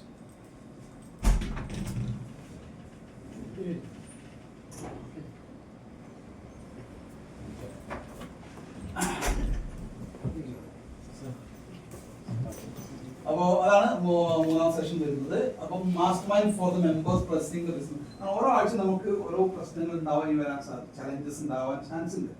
അപ്പോൾ ആ ചലഞ്ചസ് നമ്മൾ ഒരാളുടെ ചലഞ്ച് കേൾക്കുമ്പോൾ നമുക്ക് ഫ്യൂച്ചർ വരാനിരിക്കുന്നതും മുമ്പ് കഴിഞ്ഞു പോയതുമായ പല പ്രശ്നങ്ങളുടെയും സൊല്യൂഷനിലേക്ക് നമുക്ക് എത്താൻ പറ്റുന്നത്. അയാളുടെ മാത്രം പ്രശ്നമാവില്ല, നമ്മളുടെയും കൂടി പ്രശ്നമായിരിക്കും അത്. കാരണം നമ്മുടെ ഈ ഇൻഡസ്ട്രിയിൽ വരുന്ന പ്രശ്നങ്ങൾ മാത്രമാണ് അവിടെ നമ്മൾ അനലൈസ് ചെയ്യുന്നത്, അല്ല പുറത്തുള്ള വിഷയങ്ങളല്ല. ഓക്കെ, നമ്മൾ ജനറൽ കമ്മ്യൂണിറ്റിയിൽ നമ്മൾ പൊതുവെ ബിസിനസ് രംഗത്തുള്ള പ്രശ്നങ്ങളൊക്കെ അനലൈസ് ചെയ്യും. പക്ഷെ നമ്മൾ മെഡിക്കൽ കമ്മ്യൂണിറ്റിയിൽ നമ്മൾ മെഡിക്കൽ രംഗത്തുള്ള പ്രശ്നങ്ങൾ മാത്രമേ അനലൈസ് ചെയ്യുള്ളൂ. പിന്നെ 7:59 ഞാൻ പറഞ്ഞല്ലോ, നമ്മളുടെ കമ്മ്യൂണിറ്റി ബിൽഡിംഗ് സ്ട്രാറ്റജി ടോക്കാണ്. നിങ്ങൾക്ക് ഓരോരുത്തർക്കും ഒരു കമ്മ്യൂണിറ്റി ആയിട്ട് മാറണം. 6 മാസം കഴിഞ്ഞ് കഴിഞ്ഞാൽ നമുക്ക് നമ്മുടേതായ കമ്മ്യൂണിറ്റി ബിൽഡ് ചെയ്യാം. നമ്മുടെ സപ്പോർട്ടോട് കൂടി തരും. അതിനുള്ള സപ്പോർട്ട് നമുക്ക് ഈ കമ്മ്യൂണിറ്റിൻ്റെ ഉള്ളിൽ തന്നെ നിങ്ങൾക്ക് തരും. അപ്പോൾ നിങ്ങളുടേതായ ഒരു എക്കോസിസ്റ്റം നിങ്ങൾക്ക് ബിൽഡ് ചെയ്യേണ്ടി വരും. സ്റ്റാർട്ടിങ് ആയപ്പോൾ നിങ്ങൾക്ക് അങ്ങനെ ചിന്തയൊന്നുണ്ടാകും. പക്ഷേ നിങ്ങൾ ഒരു 6 മാസം കഴിയുമ്പോഴേക്കും നിങ്ങൾക്ക് നിങ്ങളുടെ തോട്ട് വരും, എനിക്കൊരു വിഷൻ ഉണ്ട്, എൻ്റെ വിഷൻ ബേസ് ചെയ്ത് എനിക്കൊരു വേൾഡ് ലോകം സൃഷ്ടിക്കണം. എനിക്ക് എൻ്റെ ഡയമണ്ട് ഞാൻ തിരിച്ചറിഞ്ഞിട്ടുണ്ട്, എൻ്റെ ഡയമണ്ട് ലോകത്തിന് മുഴുവൻ കോൺട്രിബ്യൂട്ട് ചെയ്യണം. അങ്ങനെ ചിന്തിക്കുന്ന ആളുകൾക്ക് സ്വന്തമായിട്ട് കമ്മ്യൂണിറ്റി ബിൽഡ് ചെയ്യാനാണ്. അങ്ങനെ ചിന്തിക്കാത്ത ആളുകൾക്ക് എന്ത് ചെയ്യാം, ഡോക്ടറുടെ ആ ഒരു വലിയ ഡ്രീമിൻ്റെ കൂടെ യാത്ര ചെയ്യാം. അതല്ല, ഇതിൽ ഡ്രീം വരുന്ന ആൾക്കാരെ അവരുടെ കൂടെ യാത്ര ചെയ്യാം. ഓപ്ഷൻ 2 ഓപ്ഷനേ ഉള്ളൂ. ഒന്ന് വിഷണറി സപ്പോർട്ടർ ആയിരിക്കണം, അല്ലെങ്കിൽ സ്വന്തമായിട്ട് വിഷണറി ആയിരിക്കണം. ഈ 2 രൂപത്തിൽ. ഇനി അടുത്തത് വരുന്നത് നമ്മുടെ എന്താണ് ഫിനാൻഷ്യൽ ഗ്രോത്തുമായി ബന്ധപ്പെട്ടുള്ള കാര്യങ്ങളാണ്. പ്രോഫിറ്റ് മാക്സിമൈസർ ടോപ്പ് എന്നാണ്. അപ്പോൾ നമ്മളൊക്കെ മേഖലയിൽ നമ്മൾ ഫണ്ട് സ്വരൂപിക്കുന്നുണ്ട്, പക്ഷെ അത് റിയൽ പ്രോഫിറ്റാണ്. റിയൽ പ്രോഫിറ്റിലേക്ക് എത്തിക്കുന്ന, പ്രോഫിറ്റ് മാക്സിമൈസ് ചെയ്യാൻ വേണ്ടിയിട്ട് അതിൻ്റെ ഒരു എക്സ്പേർട്ടിൻ്റെ ടോക്ക് ഉണ്ട്. അവരതിനകത്ത് പ്രോഫിറ്റ് എങ്ങനെയാണ് നിങ്ങൾക്ക് മാക്സിമൈസ് ചെയ്യുന്നത്, നിങ്ങൾക്ക് റിയലി ഉപയോഗിക്കപ്പെടുന്ന പണം എങ്ങനെയാണ് സൃഷ്ടിക്കേണ്ടത് എന്നുള്ളതാണ്. ഞാൻ ശേഷം പാസീവ് ഇൻകം, നിങ്ങളുടെ മേഖലയിൽ നിന്ന് എങ്ങനെ നിങ്ങൾക്ക് പാസീവ് ഇൻകം ക്രിയേറ്റ് ചെയ്യാൻ പറ്റും എന്നുള്ളത് ഒരു ടോക്ക്. ഈ 2 ടോക്കുകളിൽ ചെറിയ മാറ്റങ്ങൾ ഉണ്ടാകും. നമ്മുടെ മേഖലയ്ക്കനുസരിച്ച് എക്സ്പേർട്ടിൻ്റെ ടോക്കായിരിക്കും അത് നമുക്ക് ജനറൽ കമ്മ്യൂണിറ്റിയിൽ ചെയ്യുന്ന ടോക്കുകളാണ്. അതേപോലെ തന്നെ സെക്കൻഡറി ഇൻകം എന്ന് പറയുന്ന ടോക്ക്. ഈ 2 ടോക്കുകൾ ചെറിയ മാറ്റങ്ങൾ ഉണ്ടാകും. ചിലപ്പോൾ നമ്മൾ ചർച്ച ചെയ്തിട്ട് തീരുമാനിക്കുന്ന സെഷനുകളായിരിക്കും. ബാക്കിയുള്ളതൊക്കെ സെയിം തന്നെയാണ്. ഇനി 8-19 നമുക്ക് ഗ്രോത്ത് ട്രാക്കർ എന്ന് പറയുന്ന സംഭവമാണ്. നിങ്ങളുടെ കൃത്യമായിട്ട് നിങ്ങളുടെ ഗ്രോത്ത് ട്രാക്ക് ചെയ്യാനുള്ള ഒരു സിസ്റ്റം ഉണ്ട്. ഗൂഗിൾ ഫോം ഉപയോഗിച്ചുള്ള ഒരു സിസ്റ്റം ഉണ്ട്. ആ സിസ്റ്റത്തിലൂടെ നമ്മൾ 9 സ്റ്റെപ്പുകളിലൂടെ നിങ്ങളുടെ ഗ്രോത്തിനെ ട്രാക്ക് ചെയ്യുന്നു. ആ ഓരോ ആഴ്ചയും എന്ത് ചെയ്യണം, നിങ്ങൾക്ക് കൃത്യമായിട്ട് അത് എന്ത് ചെയ്യാൻ പറ്റും, ട്രാക്ക് ചെയ്യാൻ പറ്റും. നിങ്ങളുടെ ഗ്രോത്തിനെ നിങ്ങൾക്ക് ട്രാക്ക് ചെയ്യാൻ പറ്റും. പിന്നെ നമുക്ക് സ്പെഷ്യൽ ഗസ്റ്റിന്റെ ടോക്കാണ് 8:39 മുതൽ 9 മണി വരെയുള്ള. ആ ഒരു മേഖല, നിങ്ങളുടെ മേഖലയിലുള്ള ഏതൊരു ഇൻഡസ്ട്രി ലീഡേഴ്സ് ആരുമാവാം, അത് നമ്മളുടെ ഒരു കമ്മ്യൂണിറ്റിയുമായി ബന്ധപ്പെട്ട് നമ്മളെ നെക്സ്റ്റ് ലെവലിലേക്ക് കൊണ്ടുപോകാൻ, ഞാൻ നേരത്തെ പറഞ്ഞത് നമ്മുടെ ഒരു സ്ട്രാറ്റജിക്കലി നമുക്ക് നെക്സ്റ്റ് ലെവലിൽ കൊണ്ടുപോകാനുള്ള നമുക്ക് ഒരു ഹയർ ലെവൽ മെന്റേഴ്സിന് ആവശ്യമുണ്ടാവും. അപ്പോൾ അവർ വരുന്നത് ഇതേപോലെയുള്ള ഗസ്റ്റുകളായിട്ടായിരിക്കും. അത് എല്ലാ ദിവസവും 8:40 വരുന്നത്. നെക്സ്റ്റ് ലെവലിൽ നമുക്ക് കൊണ്ടുപോകാം. നമുക്ക് എവിടെയാണോ പ്രശ്നമുള്ളത്, ഇപ്പോൾ നമ്മൾ ഈ ബീസോളിനൊക്കെ കിട്ടുന്ന ഇൻസൈറ്റിനെ ബേസ് ചെയ്തിട്ടായിരിക്കും നമുക്ക് നെക്സ്റ്റ് ഗസ്റ്റ് വരുന്നത്. നമുക്കിപ്പോൾ ഡിജിറ്റൽ രംഗത്ത് നമുക്കൊരു പ്രോബ്ലം ഉണ്ടെന്ന് കരുതാം. അപ്പോൾ നമുക്ക് തോന്നി നമുക്ക് അടുത്ത ആഴ്ച ഒരു ഡിജിറ്റൽ മെഡിക്കൽ മേഖലയിൽ എങ്ങനെ ഒരു ഡിജിറ്റൽ മാർക്കറ്റിംഗ് നമുക്ക് ചെയ്യാൻ പറ്റും, അത് നമുക്ക് ആവശ്യമാണെന്നുണ്ടെങ്കിൽ നമുക്ക് ആ ഒരു ടൈപ്പ് ഗസ്റ്റിലേക്ക് വരിക. പിന്നെ ഫീഡ്ബാക്ക് അതോടുകൂടി നമ്മുടെ സെഷൻ കഴിഞ്ഞു. 2.5 മണിക്കൂർ പരിപാടി. ഇതാണ് നമ്മുടെ ക്ലബിൻ്റെ ഒരു അനാട്ടമി. ഇത് സ്ഥിരമായിട്ട് വർഷങ്ങളായിട്ട് നമ്മൾ ചെയ്തുകൊണ്ടിരിക്കുന്നതാണ്. ഇതിലൂടെയാണ് നമ്മൾ ഈ പറയുന്ന ആളുകളൊക്കെ റിസൾട്ടിലേക്ക്, ഞാൻ പറഞ്ഞ 130-150ഓളം ആളുകൾ റിസൾട്ടിലേക്ക് വന്നത് ഈ ഒരു സിസ്റ്റം ഫോളോ ചെയ്തപ്പോഴാണ്. ഇതാണ് ശരിക്കും പറഞ്ഞാൽ 4 പില്ലേഴ്സ് നമ്മളുടെ ഗ്രോത്തിന്റെ. ഒന്ന് നമ്മുടെ ബ്രാൻഡ് വിസിബിലിറ്റിയിലാണ്. കാരണം വിസിബിൾ ആവുന്ന ആൾക്കാർ, നമ്മൾ എത്രത്തോളം നോളജ് ഉണ്ട്, എത്ര എക്സ്പീരിയൻസ് ആണെന്ന് പറഞ്ഞിട്ട് കാര്യമില്ല. ആരാണോ വിസിബിൾ അവരുടെ പിന്നാലെ ആയിരിക്കും ആളുകൾ. അത് നമ്മളതില്ലെങ്കിൽ നമ്മളെക്കാളും കഴിവില്ലാത്ത ആളുകൾ ആ ഒരു സ്ഥാനം കൈയാളും എന്നുള്ളതാണ്. നമ്മൾ എത്ര എക്സ്പെർട്ട് ആണെന്ന് പറഞ്ഞിട്ട് കാര്യമില്ല, വിസിബിൾ ആണെങ്കിൽ മാത്രമേ അവിടെ കാര്യമുള്ളൂ. അപ്പോൾ ബ്രാൻഡ് വിസിബിലിറ്റി എന്നുള്ളതാണ് ഇവിടെ നമ്മളുടെ ഒരു കോർ വാല്യൂ ആയിട്ട്. Track your presence across the physical events. Physical ഇവന്റുകളിലൂടെ, ഡിജിറ്റൽ പ്ലാറ്റ്ഫോമുകളിലൂടെ, പ്രിന്റ് മീഡിയയിലൂടെ, ഷോക്കേസിങ്ങിലൂടെ ഒക്കെ നമുക്ക് റിയലി നമ്മുടെ മേഖലയിൽ എത്തിക്കലായിട്ട് എങ്ങനെ നമുക്ക് വിസിബിൾ ആവാം എന്നുള്ള കാര്യങ്ങളാണ് അതിൽ വരുന്നത്. 360° വിസിബിലിറ്റിയാണ് നമ്മൾ ഫോക്കസ് ചെയ്ത ഒരു ഏരിയ. രണ്ടാമത് നെറ്റ്വർക്ക് സ്ട്രെങ്ത് ആണ്. നമുക്ക് വളരണമെന്നുണ്ടെങ്കിൽ measure new connections made through the club, external events. നിങ്ങൾ ഈ ഒരു ക്ലബിലൂടെ നിങ്ങൾക്ക് നെറ്റ്വർക്ക് ബിൽഡ് ചെയ്യാൻ പറ്റും. അതേപോലെ മറ്റ് ഇവന്റുകളെയും നമ്മൾ പ്രോത്സാഹിപ്പിക്കും. BNI പോലുള്ള കമ്മ്യൂണിറ്റികൾ, മറ്റ് കമ്മ്യൂണിറ്റികളിലൊക്കെ പോകാൻ വേണ്ടിയിട്ട് നമ്മൾ എന്ത് ചെയ്യുന്നുണ്ട്, സപ്പോർട്ട് കൊടുക്കുന്നുണ്ട്. കാരണം നെറ്റ്വർക്ക് ബിൽഡ് ചെയ്യാൻ വേണ്ടി. അപ്പം സ്ട്രാറ്റജിക് നെറ്റ്വർക്കിംഗ് എന്നുള്ള സിസ്റ്റമാണ് നമ്മൾ ഫോളോ ചെയ്യുന്നത്. അപ്പോൾ ഏത് കമ്മ്യൂണിറ്റിയിൽ പോയാലും അവിടെ നിങ്ങൾ പോയാലും നിങ്ങൾക്ക് ബെനിഫിറ്റ് ആക്കി വരാനുള്ള സ്ട്രാറ്റജി നിങ്ങൾക്ക് പറഞ്ഞു തരും. അതെങ്ങനെ ചെയ്യണം എന്നുള്ള അതിന് സെഷൻ ഉണ്ട്, ഞാൻ പറയാൻ വിട്ടുപോയതാണ്. ഹീറോ ടോക്കിൻ്റെ പാർട്ടായിട്ട് സ്ട്രാറ്റജിക് നെറ്റ്വർക്കിംഗ് എന്നുള്ള സെഷൻ കൂടി ഇതിനകത്ത് ഇൻക്ലൂഡ് ചെയ്തിട്ടുണ്ട്. അപ്പോൾ നമ്മളെ കമ്മ്യൂണിറ്റിയിൽ നമ്മൾ നെറ്റ്വർക്ക് ഉണ്ടാക്കുന്നതിൻ്റെ ഉദ്ദേശം എന്തായാലും എങ്ങനെയായിരിക്കണം ഉണ്ടാക്കേണ്ടത്, അത് നമ്മളെ വിഷനിലേക്ക് എങ്ങനെ കൊണ്ടുവരാൻ പറ്റും. അപ്പോൾ കൃത്യമായിട്ട് സ്ട്രാറ്റജിക് നെറ്റ്വർക്ക് ചെയ്യുന്ന ഒരാളാണ് സെറാം ഡോക്ടർ. അദ്ദേഹം ഇവിടെ നിന്ന് ആ സ്ട്രാറ്റജി പഠിച്ചിട്ടാണ് സ്വന്തമായിട്ടൊരു കമ്മ്യൂണിറ്റി ബിൽഡ് ചെയ്തിട്ട് ആ ഒരു സ്ട്രാറ്റജിക് നെറ്റ്വർക്കിംഗ്. ഇത് വെറുതെ ഒരു കൂട്ടമല്ല, ഇതാണ് സ്ട്രാറ്റജിക് നെറ്റ്വർക്കിംഗ്. നമ്മൾ വെറുതെ ഇരിക്കുകയല്ല, മറിച്ച് നമ്മൾ കൃത്യമായിട്ട് ഓരോരുത്തരെയും നമ്മൾ ഐഡന്റിഫൈ ചെയ്ത് കൃത്യമായ പ്ലാനോട് കൂടി മുന്നോട്ട് പോകുന്ന നെറ്റ്വർക്ക്. അല്ലെങ്കിൽ നമ്മൾ ഇവിടെ നിന്ന് കഥ പറഞ്ഞു പോകും. പല അസോസിയേഷനുകളും നടക്കുന്നത് അങ്ങനെയാണ്. ഇതേപോലെ ഒരു ചായകുടി ഉണ്ടാവും, ഒരു കഥ പറച്ചിലുണ്ടാവും, അവർ പിരിഞ്ഞു പോകും. സസ്റ്റൈനബിൾ ആയിട്ടോ കൺസിസ്റ്റന്റ് ആയിട്ടോ ഒരു തരത്തിലുള്ള ഫോളോ അപ്പ് ഉണ്ടാവും. നമ്മൾ ആദ്യം തന്നെ ഫോളോ അപ്പിംഗ് ഡിക്ലെയർ ചെയ്തിട്ടാണ് മീറ്റിംഗ് തുടങ്ങിയത് തന്നെ. ഓക്കെ, ഇനി അടുത്ത് നമുക്ക് വേണ്ടത് സ്ട്രാറ്റജിക് നെറ്റ്വർക്കിംഗ് ആണ്. അതിൻ്റെ കൂടെ എല്ലാം വരും. 4 തരത്തിലുള്ള ആളുകളെ ട്രാക്ക് ചെയ്യാനുള്ള സിസ്റ്റമാണ്. ഞാൻ നേരത്തെ പറഞ്ഞ നമ്മുടെ സൂപ്പർ കസ്റ്റമേഴ്സിനെ ട്രാക്ക് ചെയ്യാൻ, സൂപ്പർ ക്ലയൻസിനെ, സൂപ്പർ പേഷ്യൻസിനെ ട്രാക്ക് ചെയ്യാൻ, അതേപോലെ തന്നെ നമുക്ക് വേണ്ട എന്താണ് ഫണ്ടേഴ്സ്, റിയൽ വിഷണറി ഫണ്ടേഴ്സിനെ ട്രാക്ക് ചെയ്യാൻ. മൂന്നാമത്തത് നമ്മളുടെ ടീം 7x24 ടീമിനെ ട്രാക്ക് ചെയ്യാൻ. നാലാമത് നമ്മുടെ സ്ട്രാറ്റജിസ്റ്റുകളെ ട്രാക്ക് ചെയ്യാൻ. ഈ 4 ആളുകളെയും ട്രാക്ക് ചെയ്യാനുള്ള സംവിധാനമാണ് നെറ്റ്വർക്ക് സ്ട്രെങ്ത് ഉണ്ട്. ഇനി അടുത്തത് ഇതെല്ലാം നടക്കണമെങ്കിൽ എന്ത് വേണം? ഫ്യൂല് വേണം അല്ലേ? അതും റിയൽ ഫ്യൂല് വേണം. അതിന് നമ്മൾ നെറ്റ് പ്രോഫിറ്റ് എന്ന് പറയും. ആ നെറ്റ് പ്രോഫിറ്റ് കൂട്ടാനുള്ള സംവിധാനം. അപ്പോൾ അത് വലിയൊരു കോംപ്ലിക്കേറ്റഡ് രീതിയിലേക്ക് നമുക്ക് കിടക്കുന്നില്ല. കുറച്ച് നെറ്റ് പ്രോഫിറ്റ് കൂട്ടാനുള്ള സ്ട്രാറ്റജി മാത്രമാണ്. അത് ആ ഫീൽഡിൽ തന്നെ വർഷങ്ങളുടെ എക്സ്പീരിയൻസ് ഉള്ള ആളുകളുടെ സപ്പോർട്ടോടുകൂടി നമുക്ക് ചെയ്യാൻ പറ്റുമെന്നുള്ളതാണ്. Monitor your weekly financial inflow, outflow and total revenue to track the financial health. Financial health ഇവിടെ ഉള്ള നിർബന്ധത്തിൽ ഇവിടെ വന്ന കമ്മ്യൂണിറ്റി മെമ്പേഴ്സ് ഇവിടെ വന്ന് കഴിഞ്ഞാൽ ഒരു ഫിനാൻഷ്യലി ഒരു നെക്സ്റ്റ് ലെവലിലേക്ക് പോകണം. നിലവിലുള്ള ഒരു സ്ട്രീമിനെയും നമ്മൾ ബ്ലോക്ക് ചെയ്യാൻ അനുവദിക്കില്ല. ഇത് കണ്ടിട്ട് ആകർഷമായിട്ട് നമുക്ക് ബാക്കിയുള്ള പരിപാടി കൂടെ ഇതിൻ്റെ പിന്നാലാക്കാം, അങ്ങനെ ഒരിക്കലും നമ്മൾ സമ്മതിക്കില്ല. ഓക്കെ, മറിച്ച് നിലവിലുള്ള എല്ലാ സ്ട്രീമിനെയും ആക്റ്റീവ് ആക്കാനുള്ള സംവിധാനമാണ് നമ്മളിവിടെ പ്രൊമോട്ട് ചെയ്യുന്നുള്ളൂ. കാരണം ഫിനാൻഷ്യലി നമ്മൾ എന്താവണം? സ്ട്രോങ് ആയിരിക്കണം. ഓക്കെ, അപ്പോൾ അതാണ് ഇവിടെ. പിന്നെ ഗോൾ അച്ചീവ് എന്ന് പറയുമ്പോൾ നമ്മൾ പറഞ്ഞത് നമുക്കൊക്കെ ഒരു സോഷ്യൽ ഗോൾ ഉണ്ടാവും എല്ലാ ആളുകളും. ആ സോഷ്യൽ ഗോൾ അച്ചീവ് ചെയ്യാൻ വേണ്ടിയിട്ട് അവരെ പ്രാപ്തമാക്കും. നേരത്തെ നമ്മൾ പറഞ്ഞു 1 ലക്ഷം, അതിനെ ഡിവൈഡ് ചെയ്തിട്ട് എന്ത് ചെയ്തിട്ടുണ്ട്? പിന്നെ സലാം ഡോക്ടർ ഒരു വർഷത്തെ ഗോളാക്കി മാറ്റിയിട്ടുണ്ട്. ആ വർഷത്തെ ഗോൾ നമ്മൾ മന്ത്ലി ഗോളാക്കി മാറ്റി, മന്ത്ലി ഗോളിന് വീക്ക്ലി ഗോളാക്കി മാറ്റി അത് നമ്മൾ അച്ചീവ് ചെയ്തുകൊണ്ടേ ഇരിക്കണം. അത് നമ്മളിവിടെ ട്രാക്ക്. ഈ 4 കാര്യങ്ങളാണ് നമ്മൾ റിയലി ഈ ഒരു ക്ലബിലൂടെ ട്രാക്ക് ചെയ്യുന്നത്. ഈ 4 കാര്യങ്ങളാണ് സത്യത്തിൽ നമുക്ക് ആവശ്യമുള്ളത്. അതിന് ഈ രീതിയിലാണ് നമ്മൾ ആ സെഷനുകൾ വരുന്നത്. 6:29 ആ ഇൻസൈറ്റുകൾ നമ്മൾ കൊണ്ടുവരുന്നത് നമ്മുടെ ബ്രെയിൻ ഓപ്പൺ ചെയ്യാനുള്ള ഒരു സംഭവമാണ്. അതുമായി ബന്ധപ്പെട്ടിട്ടുള്ള പുതിയ കാര്യങ്ങളാണ് നമ്മുടെ ബ്രെയിനിൽ ഇൻസ്റ്റാൾ ചെയ്യുക. അതാണ് 7:15 വരെ. 7:15 വരെയുള്ള സമയം അതാണ്. 7:15 മുതൽ അങ്ങോട്ട് സ്ട്രാറ്റജിക് നെറ്റ്വർക്കിംഗ് വിസിബിലിറ്റി കൂട്ടാനുള്ള സംഭവങ്ങളാണ്. അത് 7:39 വരെ. 7:39 ആക്ച്വലി നമുക്ക് വരുന്നത് ബീസോളും അതിന് തുടർന്നുള്ള സെഷനുകൾ എക്സ്പേർട്ട് സെഷനുകളായിരിക്കും പിന്നെ വരുന്നത്. ആ എക്സ്പേർട്ടുകളായിരിക്കും ആ സെഷനിൽ കൈകാര്യം ചെയ്യുക. ഓക്കെ, അതാണ് ആ ഒരു സെഷനിൽ വരിക. ഇനി അത് കഴിഞ്ഞിട്ട് നമുക്ക് വരുന്നത് 8:10 പിന്നെ അക്കൗണ്ടബിലിറ്റി ആൻഡ് ഇൻസ്പിറേഷൻ ആണ്. നമ്മൾ ഇത്രയും കാലം ഇത്രയും ഒരാഴ്ച എവിടെ വരെ എത്തിയെന്നുള്ളത് നമ്മളൊന്ന് അക്കൗണ്ടബിൾ ആവുക. പ്ലസ് നമുക്ക് നെക്സ്റ്റ് ഗ്രോത്തിന് വേണ്ട ഇൻസ്പിറേഷൻ. ഇത് രണ്ടുമാണ് ആ സെഷനിൽ വരുന്നത്.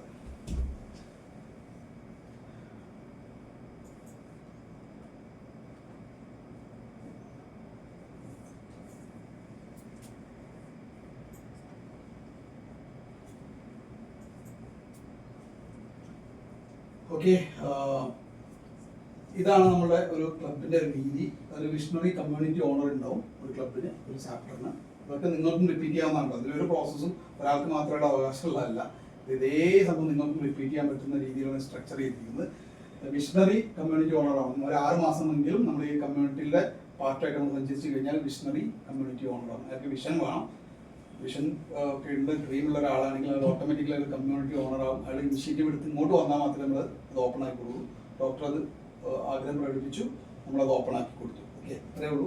അതിൽ the foundation of our network, നമ്മൾ ഈ ഒരു നെറ്റ്വർക്കിൻ്റെ ഫൗണ്ടേഷൻ പറഞ്ഞാൽ നമ്മുടെ വിഷണറി കമ്മ്യൂണിറ്റി ഓണറാണ്, സലാം ഡോക്ടറാണ് ഇതിൽ വരുന്നത്. ഓക്കെ, ഇനി വിഷണറി കോർ ഫൗണ്ടേഴ്സ് എന്ന് പറയുന്ന ഒരു ടീം. അതാണ് ഏറ്റവും കൂടുതൽ ബെനിഫിറ്റ് കിട്ടുന്നത്. ഇതിൽ ഏറ്റവും കൂടുതൽ സലാം ഡോക്ടറെക്കാളും കൂടുതൽ ബെനിഫിറ്റ് കിട്ടുന്നത് ഈ വിഷണറി കോർ ഫൗണ്ടേഴ്സിനാണ്. കാരണം അവരാണ് ഇതിൻ്റെ കോറായിട്ട് വരുന്നത്. അത് പ്രത്യേകിച്ച് ഡ്യൂട്ടി കാര്യമൊന്നുമില്ല, പക്ഷേ ആദ്യമായിട്ട് ഇനിഷ്യേറ്റീവ് എടുത്ത് വരുന്ന ആളുകളെയാണ് നമ്മളതിൽ പരിഗണിക്കുന്നത്. അത് നമ്മൾ അതിൻ്റെ ഒരു ക്വാളിറ്റി ചെക്കിങ് ഡോക്ടറാണ് നിർണ്ണയിക്കുക. കാരണം ഡോക്ടറുടെ ഡ്രീമിനെ ബേസ് ചെയ്തിട്ടാണ് ഇത് ബിൽഡ് ചെയ്യുക. അത് 7 പേരാണ് ഉണ്ടാവുക.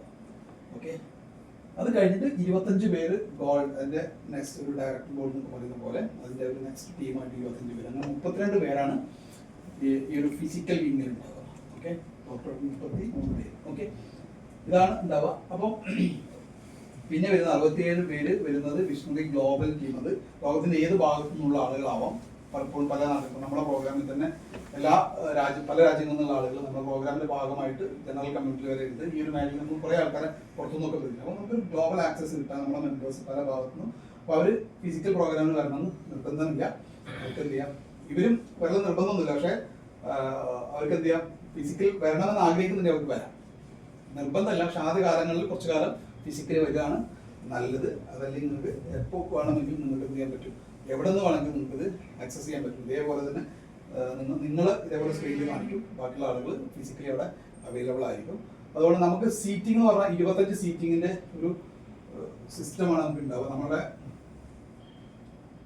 ഇതാണ് ആക്ച്വലി നമ്മുടെ മീറ്റ് റൂം വരുന്നത്.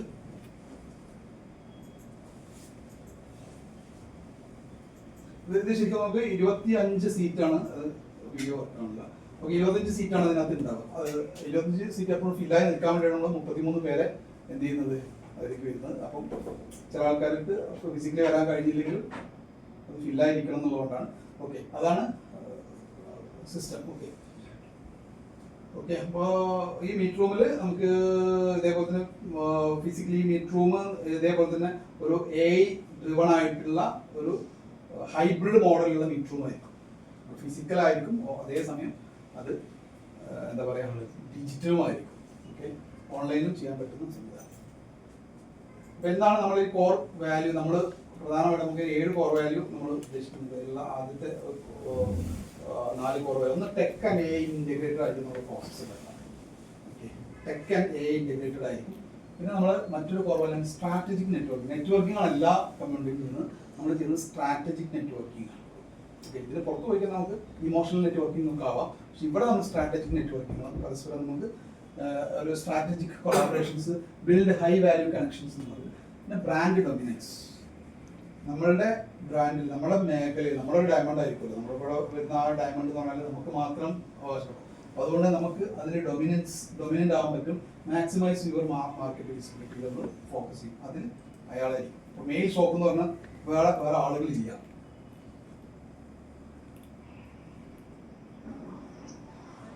മെയിൽ സോപ്പ് എന്ന് പറഞ്ഞാൽ അതിന് വേറെ ആളുകളില്ല. പിന്നെ അതേപോലെ തന്നെ ഫിനാൻഷ്യൽ. ഈ 4 കോർ വാല്യൂകൾ ബേസ് ചെയ്തിട്ടായിരിക്കും നമുക്ക് ഈ കാര്യങ്ങൾ ഉണ്ടാവുക. ഇത് കംപ്ലീറ്റ്ലി ഒരു മെഡിക്കൽ കമ്മ്യൂണിറ്റിയുമായി ബന്ധപ്പെട്ട് തന്നെയായിരിക്കും നമ്മൾ വർക്ക് ചെയ്യുന്നത്. ഓക്കെ,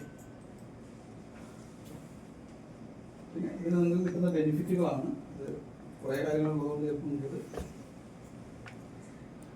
ഇതിൽ കിട്ടുന്ന ബെനിഫിറ്റാണ് 360 ഡിഗ്രി ബിസിനസ് ഗ്രോത്ത് ക്ലബിൽ നിന്ന് കിട്ടുന്ന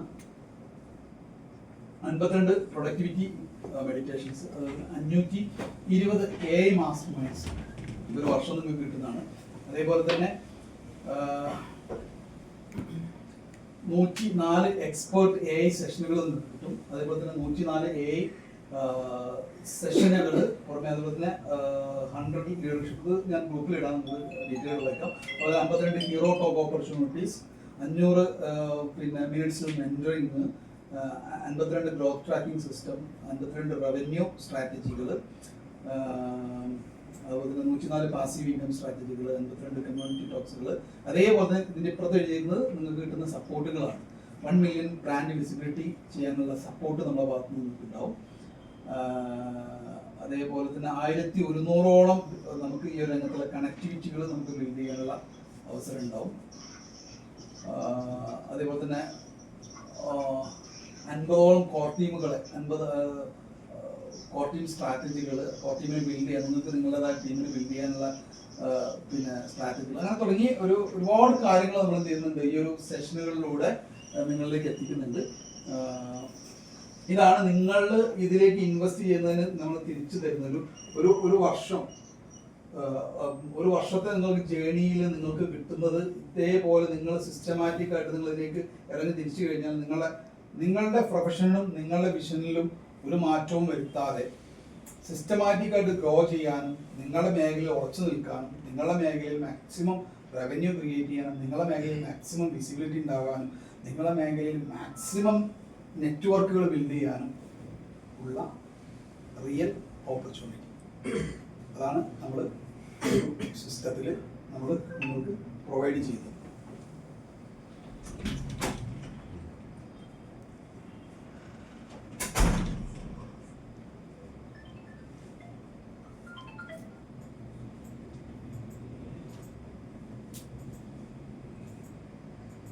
ഓക്കെ, ഇതാണ് ഇതിൻ്റെ ഒരു ടോട്ടൽ കാര്യങ്ങൾ. ഇനി കൂടുതൽ കാര്യങ്ങൾ നിങ്ങൾക്ക് ചോദിക്കാനുണ്ടെങ്കിൽ നിങ്ങൾക്ക് ചോദിക്കാം. ഈ ഒരു സിസ്റ്റം നിങ്ങൾക്ക് ഇതൊരു സിസ്റ്റമാറ്റിക് ജേണിയാണ്. ഓരോരുത്തർക്കും അവരുടേതായ ലോകം കെട്ടിപ്പടുക്കാൻ അവസരം നൽകുന്ന ഒരു സംവിധാനമാണ്. പിന്നെ ഒരു കാര്യം പറയാം, ഇങ്ങനൊരു സംവിധാനം അല്ലാതെ പുതിയൊരു കാലത്ത് നമുക്ക് പിടിച്ചു നിൽക്കാൻ മറ്റൊരു മാർഗം ഉണ്ടെന്ന് തോന്നുന്നില്ല. ഇതൊരു കൊളാബറേറ്റീവ് മോഡാണ്. ഒരാളതിൽ കേവലം ഒരാൾ മോശം എന്നുള്ള ഒരു സിസ്റ്റം ഒന്നും ഇതിലില്ല. എല്ലാവരും ഒരുമിച്ച് ഒരേപോലെ ചിന്തിച്ച് അതിനൊരു സിസ്റ്റം നമ്മൾ എന്ത് ചെയ്തിട്ടുണ്ട്. അത് മുന്നോട്ട് പോകണമെന്നുണ്ടെങ്കിൽ അത് സിസ്റ്റം ആവണം, സിസ്റ്റം ഡ്രിവൺ ആവണം. അത് മെഷർ ചെയ്യാൻ പറ്റണം, അല്ലേ? അതിനൊരു KPI വേണം, അതിനൊരു KRA വേണം.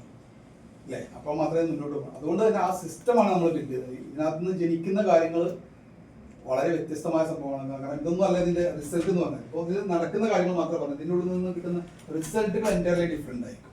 കാരണം ഇതിൽ നിന്ന് നിങ്ങൾക്ക് അപ്ഡേറ്റ് നിങ്ങളുടെ ബിസിനസ്സിൽ വലിയ ചേഞ്ചുകൾ വരുത്താം. നിങ്ങൾ ഒരിക്കലും കാണാത്ത, ഒരിക്കലും കേൾക്കാത്ത ചില ആശയങ്ങൾ ഇവിടുന്ന് കിട്ടും. അത് നിങ്ങളുടെ ബിസിനസ്സിൽ വലിയ ഇമ്പാക്റ്റ് ഉണ്ടാക്കും. ഇനി ഇതിനകത്ത് മറ്റൊരു സംഭവം എന്ന് പറഞ്ഞാൽ ഇതിനകത്ത് നമ്മൾ മൈക്രോ സംരംഭങ്ങൾ തുടങ്ങാറുണ്ട്. ഇതിൻ്റെ ഉള്ളിൽ നിന്ന് നിങ്ങൾ കൊച്ചു കൊച്ചു മൈക്രോ സംരംഭങ്ങൾ, അതായത് ഓരോ ആളുകൾക്ക് ഒരു കൊച്ചാശയം എന്ന് പറയാം, നമുക്ക് ഈ ഒരു കമ്മ്യൂണിറ്റിയുടെ ഭാഗമായിട്ട് ചെയ്യാൻ പറ്റും. ആ ആശയം ഇഷ്ടപ്പെടുന്ന ആൾക്കാർ എന്ത് ചെയ്യും, യോജിച്ച് നിന്നുകൊണ്ട് കൂടുതൽ ചെറിയ ഇൻവെസ്റ്റ്മെൻറ്റിൽ ഒരു മൈക്രോ ബിസിനസ് നമ്മൾ സിസ്റ്റമാറ്റിക് ആയിട്ട് തുടങ്ങും. കാരണം ഇതിന് അത് റൺ ചെയ്യാനുള്ള ടീമൊക്കെ ഇതിൻ്റെ ഉള്ളിൽ തന്നെ ഉണ്ടാവും. ഇനി അവരില്ലെങ്കിൽ അവരെ നമ്മൾ സിസ്റ്റത്തിനുള്ളിലേക്ക് കൊണ്ടുവരും. അങ്ങനെ ചെയ്യാറുണ്ട്. ഇപ്പോൾ നമ്മൾക്ക് എൻ്റെയൊക്കെ സ്റ്റാഫൊക്കെ എല്ലാവരും ഇതിൻ്റെ മെമ്പേഴ്സാണ്. എൻ്റെ സ്റ്റാഫായിട്ടുള്ള ആളുകൾക്ക് ഇതിലെ മെമ്പേഴ്സും കൂടിയാണ്. ഓക്കെ, അതേപോലെ നമ്മൾ പല ആളുകൾ, നമ്മളെ പല മെമ്പേഴ്സിൻ്റെയും അവരുടെ സ്റ്റാഫൊക്കെ ഇതിലെ മെമ്പേഴ്സാണ്. അവർ ഓട്ടോമാറ്റിക്കലി എന്തായി മാറുന്നറിയും. ഇത് സാധാ സ്റ്റാഫായിട്ടായിരിക്കും വരിക. പിന്നീട് അവർ ഒരു വിഷണറി കോർ ടീം ലീഡറായിട്ടൊരു മാറുകയാണ്. ഇവരുടെ സ്ട്രെങ്ത് എന്താണ്, ഇവരുടെ വിഷൻ എന്താണെന്നുള്ളത് കൃത്യമായിട്ട് ഐഡന്റിഫൈ ചെയ്ത് അവർ കോറായിട്ടാണ് മാറുകയാണ്. അപ്പം ഓരോ ആളുകൾ ആദ്യ സമയത്ത് അവർ വിചാരിച്ചിരുന്നു ബിസിനസ്സുകാരായിട്ട് സ്റ്റാഫിനെ ഇതിൽ കൊണ്ടുവരാൻ പറ്റുമോ. അപ്പോൾ ആ ഒരു ട്രാക്കിൽ നമുക്ക് വിശ്വസിക്കാൻ പറ്റുന്ന സ്റ്റാഫിനെ അവരെയും ഇതിൻ്റെ പാർട്ടാക്കിയിട്ട് നിങ്ങൾക്ക് കൊണ്ടുപോകാൻ പറ്റുമെന്നുള്ളതാണ്. അവർക്കും ഈ സിസ്റ്റമാണ് അവർ പഠിക്കുന്നത്.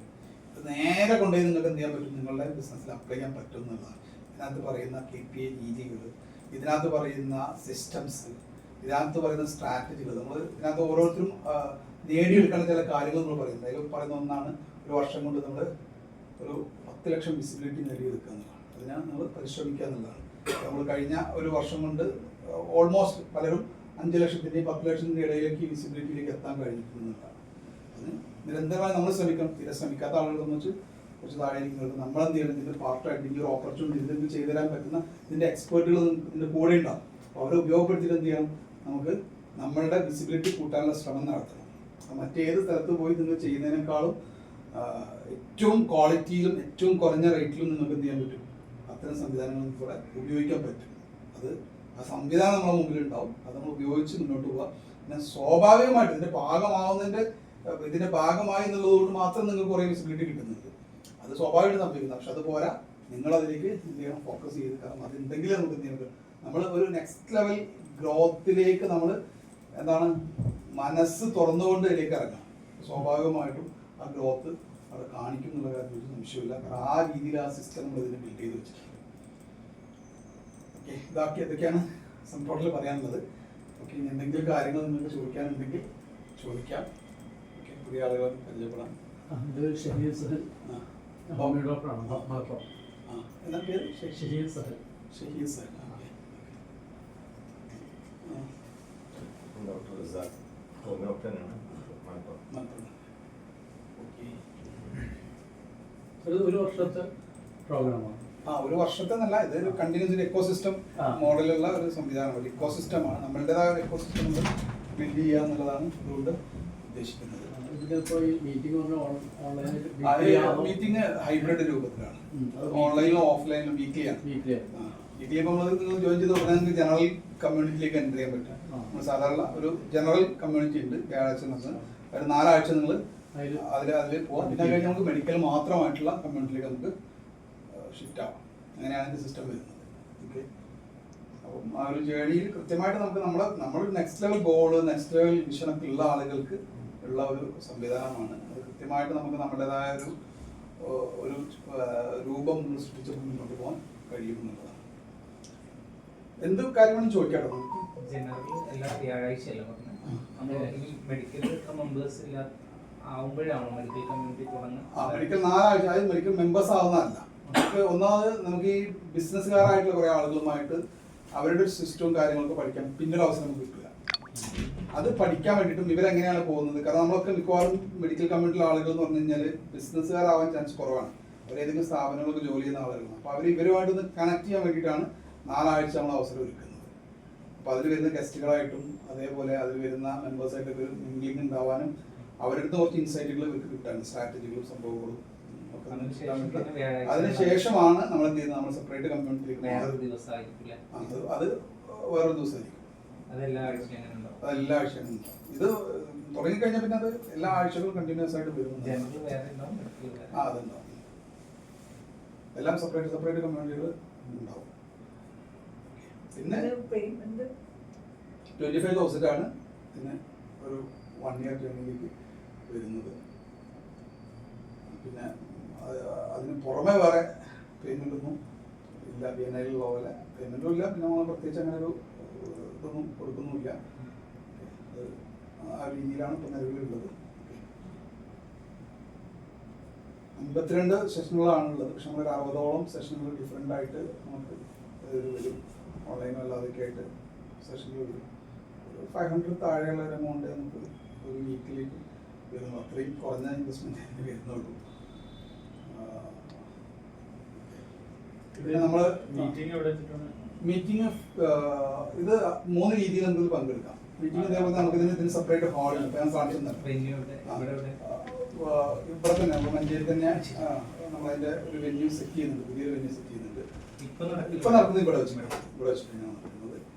പിന്നെ ഇതിൽ ഹൈബ്രിഡ് ആയിട്ട് നമുക്ക് പങ്കെടുക്കാം. ഇപ്പം ഈ പറയുന്ന കോർ ടീമിലുള്ള ആളുകൾക്ക് 2 പങ്കെടുക്കാം.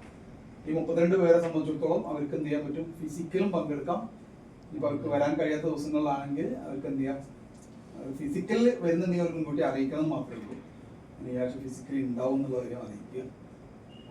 ഇനി വരാൻ കഴിയില്ലെങ്കിൽ അവർക്ക് അവരെന്ത് ചെയ്താൽ മതി? ആ ടൈമിൽ നേരെ ഓൺലൈനിൽ കയറി കഴിഞ്ഞാൽ കൃത്യമായിട്ട് അവർക്ക് ഈ സംഭവം ഫിസിക്കലി അറ്റൻഡ് ചെയ്യുന്ന അതേ ഇമ്പാക്റ്റോടുകൂടി തന്നെ അറ്റൻഡ് ചെയ്യാൻ പറ്റും.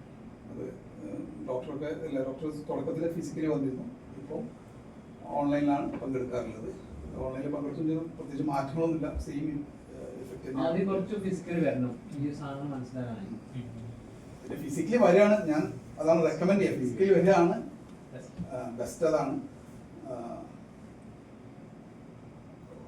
ഫിസിക്കലി മാത്രം ആ രൂപത്തിൽ അങ്ങനെ ചൂസ് ചെയ്യണമെങ്കിൽ അങ്ങനെ ചൂസ് ചെയ്യാം. ഫിസിക്കലി ഞാൻ എന്തായാലും ഫുള്ളായിട്ട് ഞാൻ ഫിസിക്കലി ഉണ്ടാവും എന്നുള്ളത് പറയാം. അവർക്ക് കുറച്ച് പ്രിവിലേജുകൾ കൂടുതലുണ്ടാവും. പിന്നെ രണ്ടാമത്തത് 2 ഹൈബ്രിഡും മോഡലാണ് വരിക. നമ്മൾ കോർ ടീമിലാണെങ്കിലാണ് ഈ പ്രിവിലേജൊക്കെ ഉള്ളത്. അത് കഴിഞ്ഞാൽ പിന്നെ ഓൺലൈനിൽ മാത്രമേ ഉണ്ടാവുള്ളൂ. ഈ കോർ ടീം കഴിഞ്ഞാൽ പിന്നെ ഓൺലൈനിൽ മാത്രം. ആദ്യം ജോയിൻ ചെയ്യുന്നവർക്ക് മാത്രമാണ് ഈ ഒരു ഓപ്ഷൻ ഉള്ളത്. 2ലും ഏത് ഓപ്ഷനും സ്വീകരിക്കാനുള്ള മറ്റേത് ഓൺലൈനിൽ മാത്രമാണ് ഉണ്ടാവുക. പിന്നെ അവർക്ക് ഫിസിക്കലി വരണമെന്നുണ്ടെങ്കിൽ അവർ മുൻകൂട്ടി കുറേ ആ രീതിയിലൊക്കെ ചെയ്യും. ഇതാകുമ്പോൾ അവർക്ക് 2ഉം എന്ത് ചെയ്യാൻ പറ്റുന്നതാണ്. ചിലപ്പം ഇതിൽ നമ്മുടെ കമ്മ്യൂണിറ്റിയിൽ ഇല്ലാത്ത ആളുകളും ഒരു പക്ഷേ ഇതിൽ വരുന്ന അവരൊക്കെ നമുക്ക് നെറ്റ്വർക്കിംഗ് ഒക്കെ ചെയ്യണമെന്നുണ്ടെങ്കിൽ എന്ത് ചെയ്യേണ്ടി വരും? ഫിസിക്കലി തന്നെ നമ്മൾ വരികയാണ് നല്ലത്. പിന്നെ ഇങ്ങനെ മന്ത്ലി ഇവൻറ്റുകളും പ്രോഗ്രാമുകളും ഒക്കെ ആയിട്ട് ആ രൂപത്തിൽ പ്ലാൻ ചെയ്യുന്നുണ്ട്. അപ്പം നമ്മൾ 8-ാം തീയതി നമ്മൾ ഇതിൻ്റെ ഒരു കഴിഞ്ഞൊരു വർഷത്തെ കംപ്ലീറ്റ് റിവ്യൂ കാര്യങ്ങൾ പ്രോഗ്രസ് റിപ്പോർട്ട് കഴിയുമെങ്കിൽ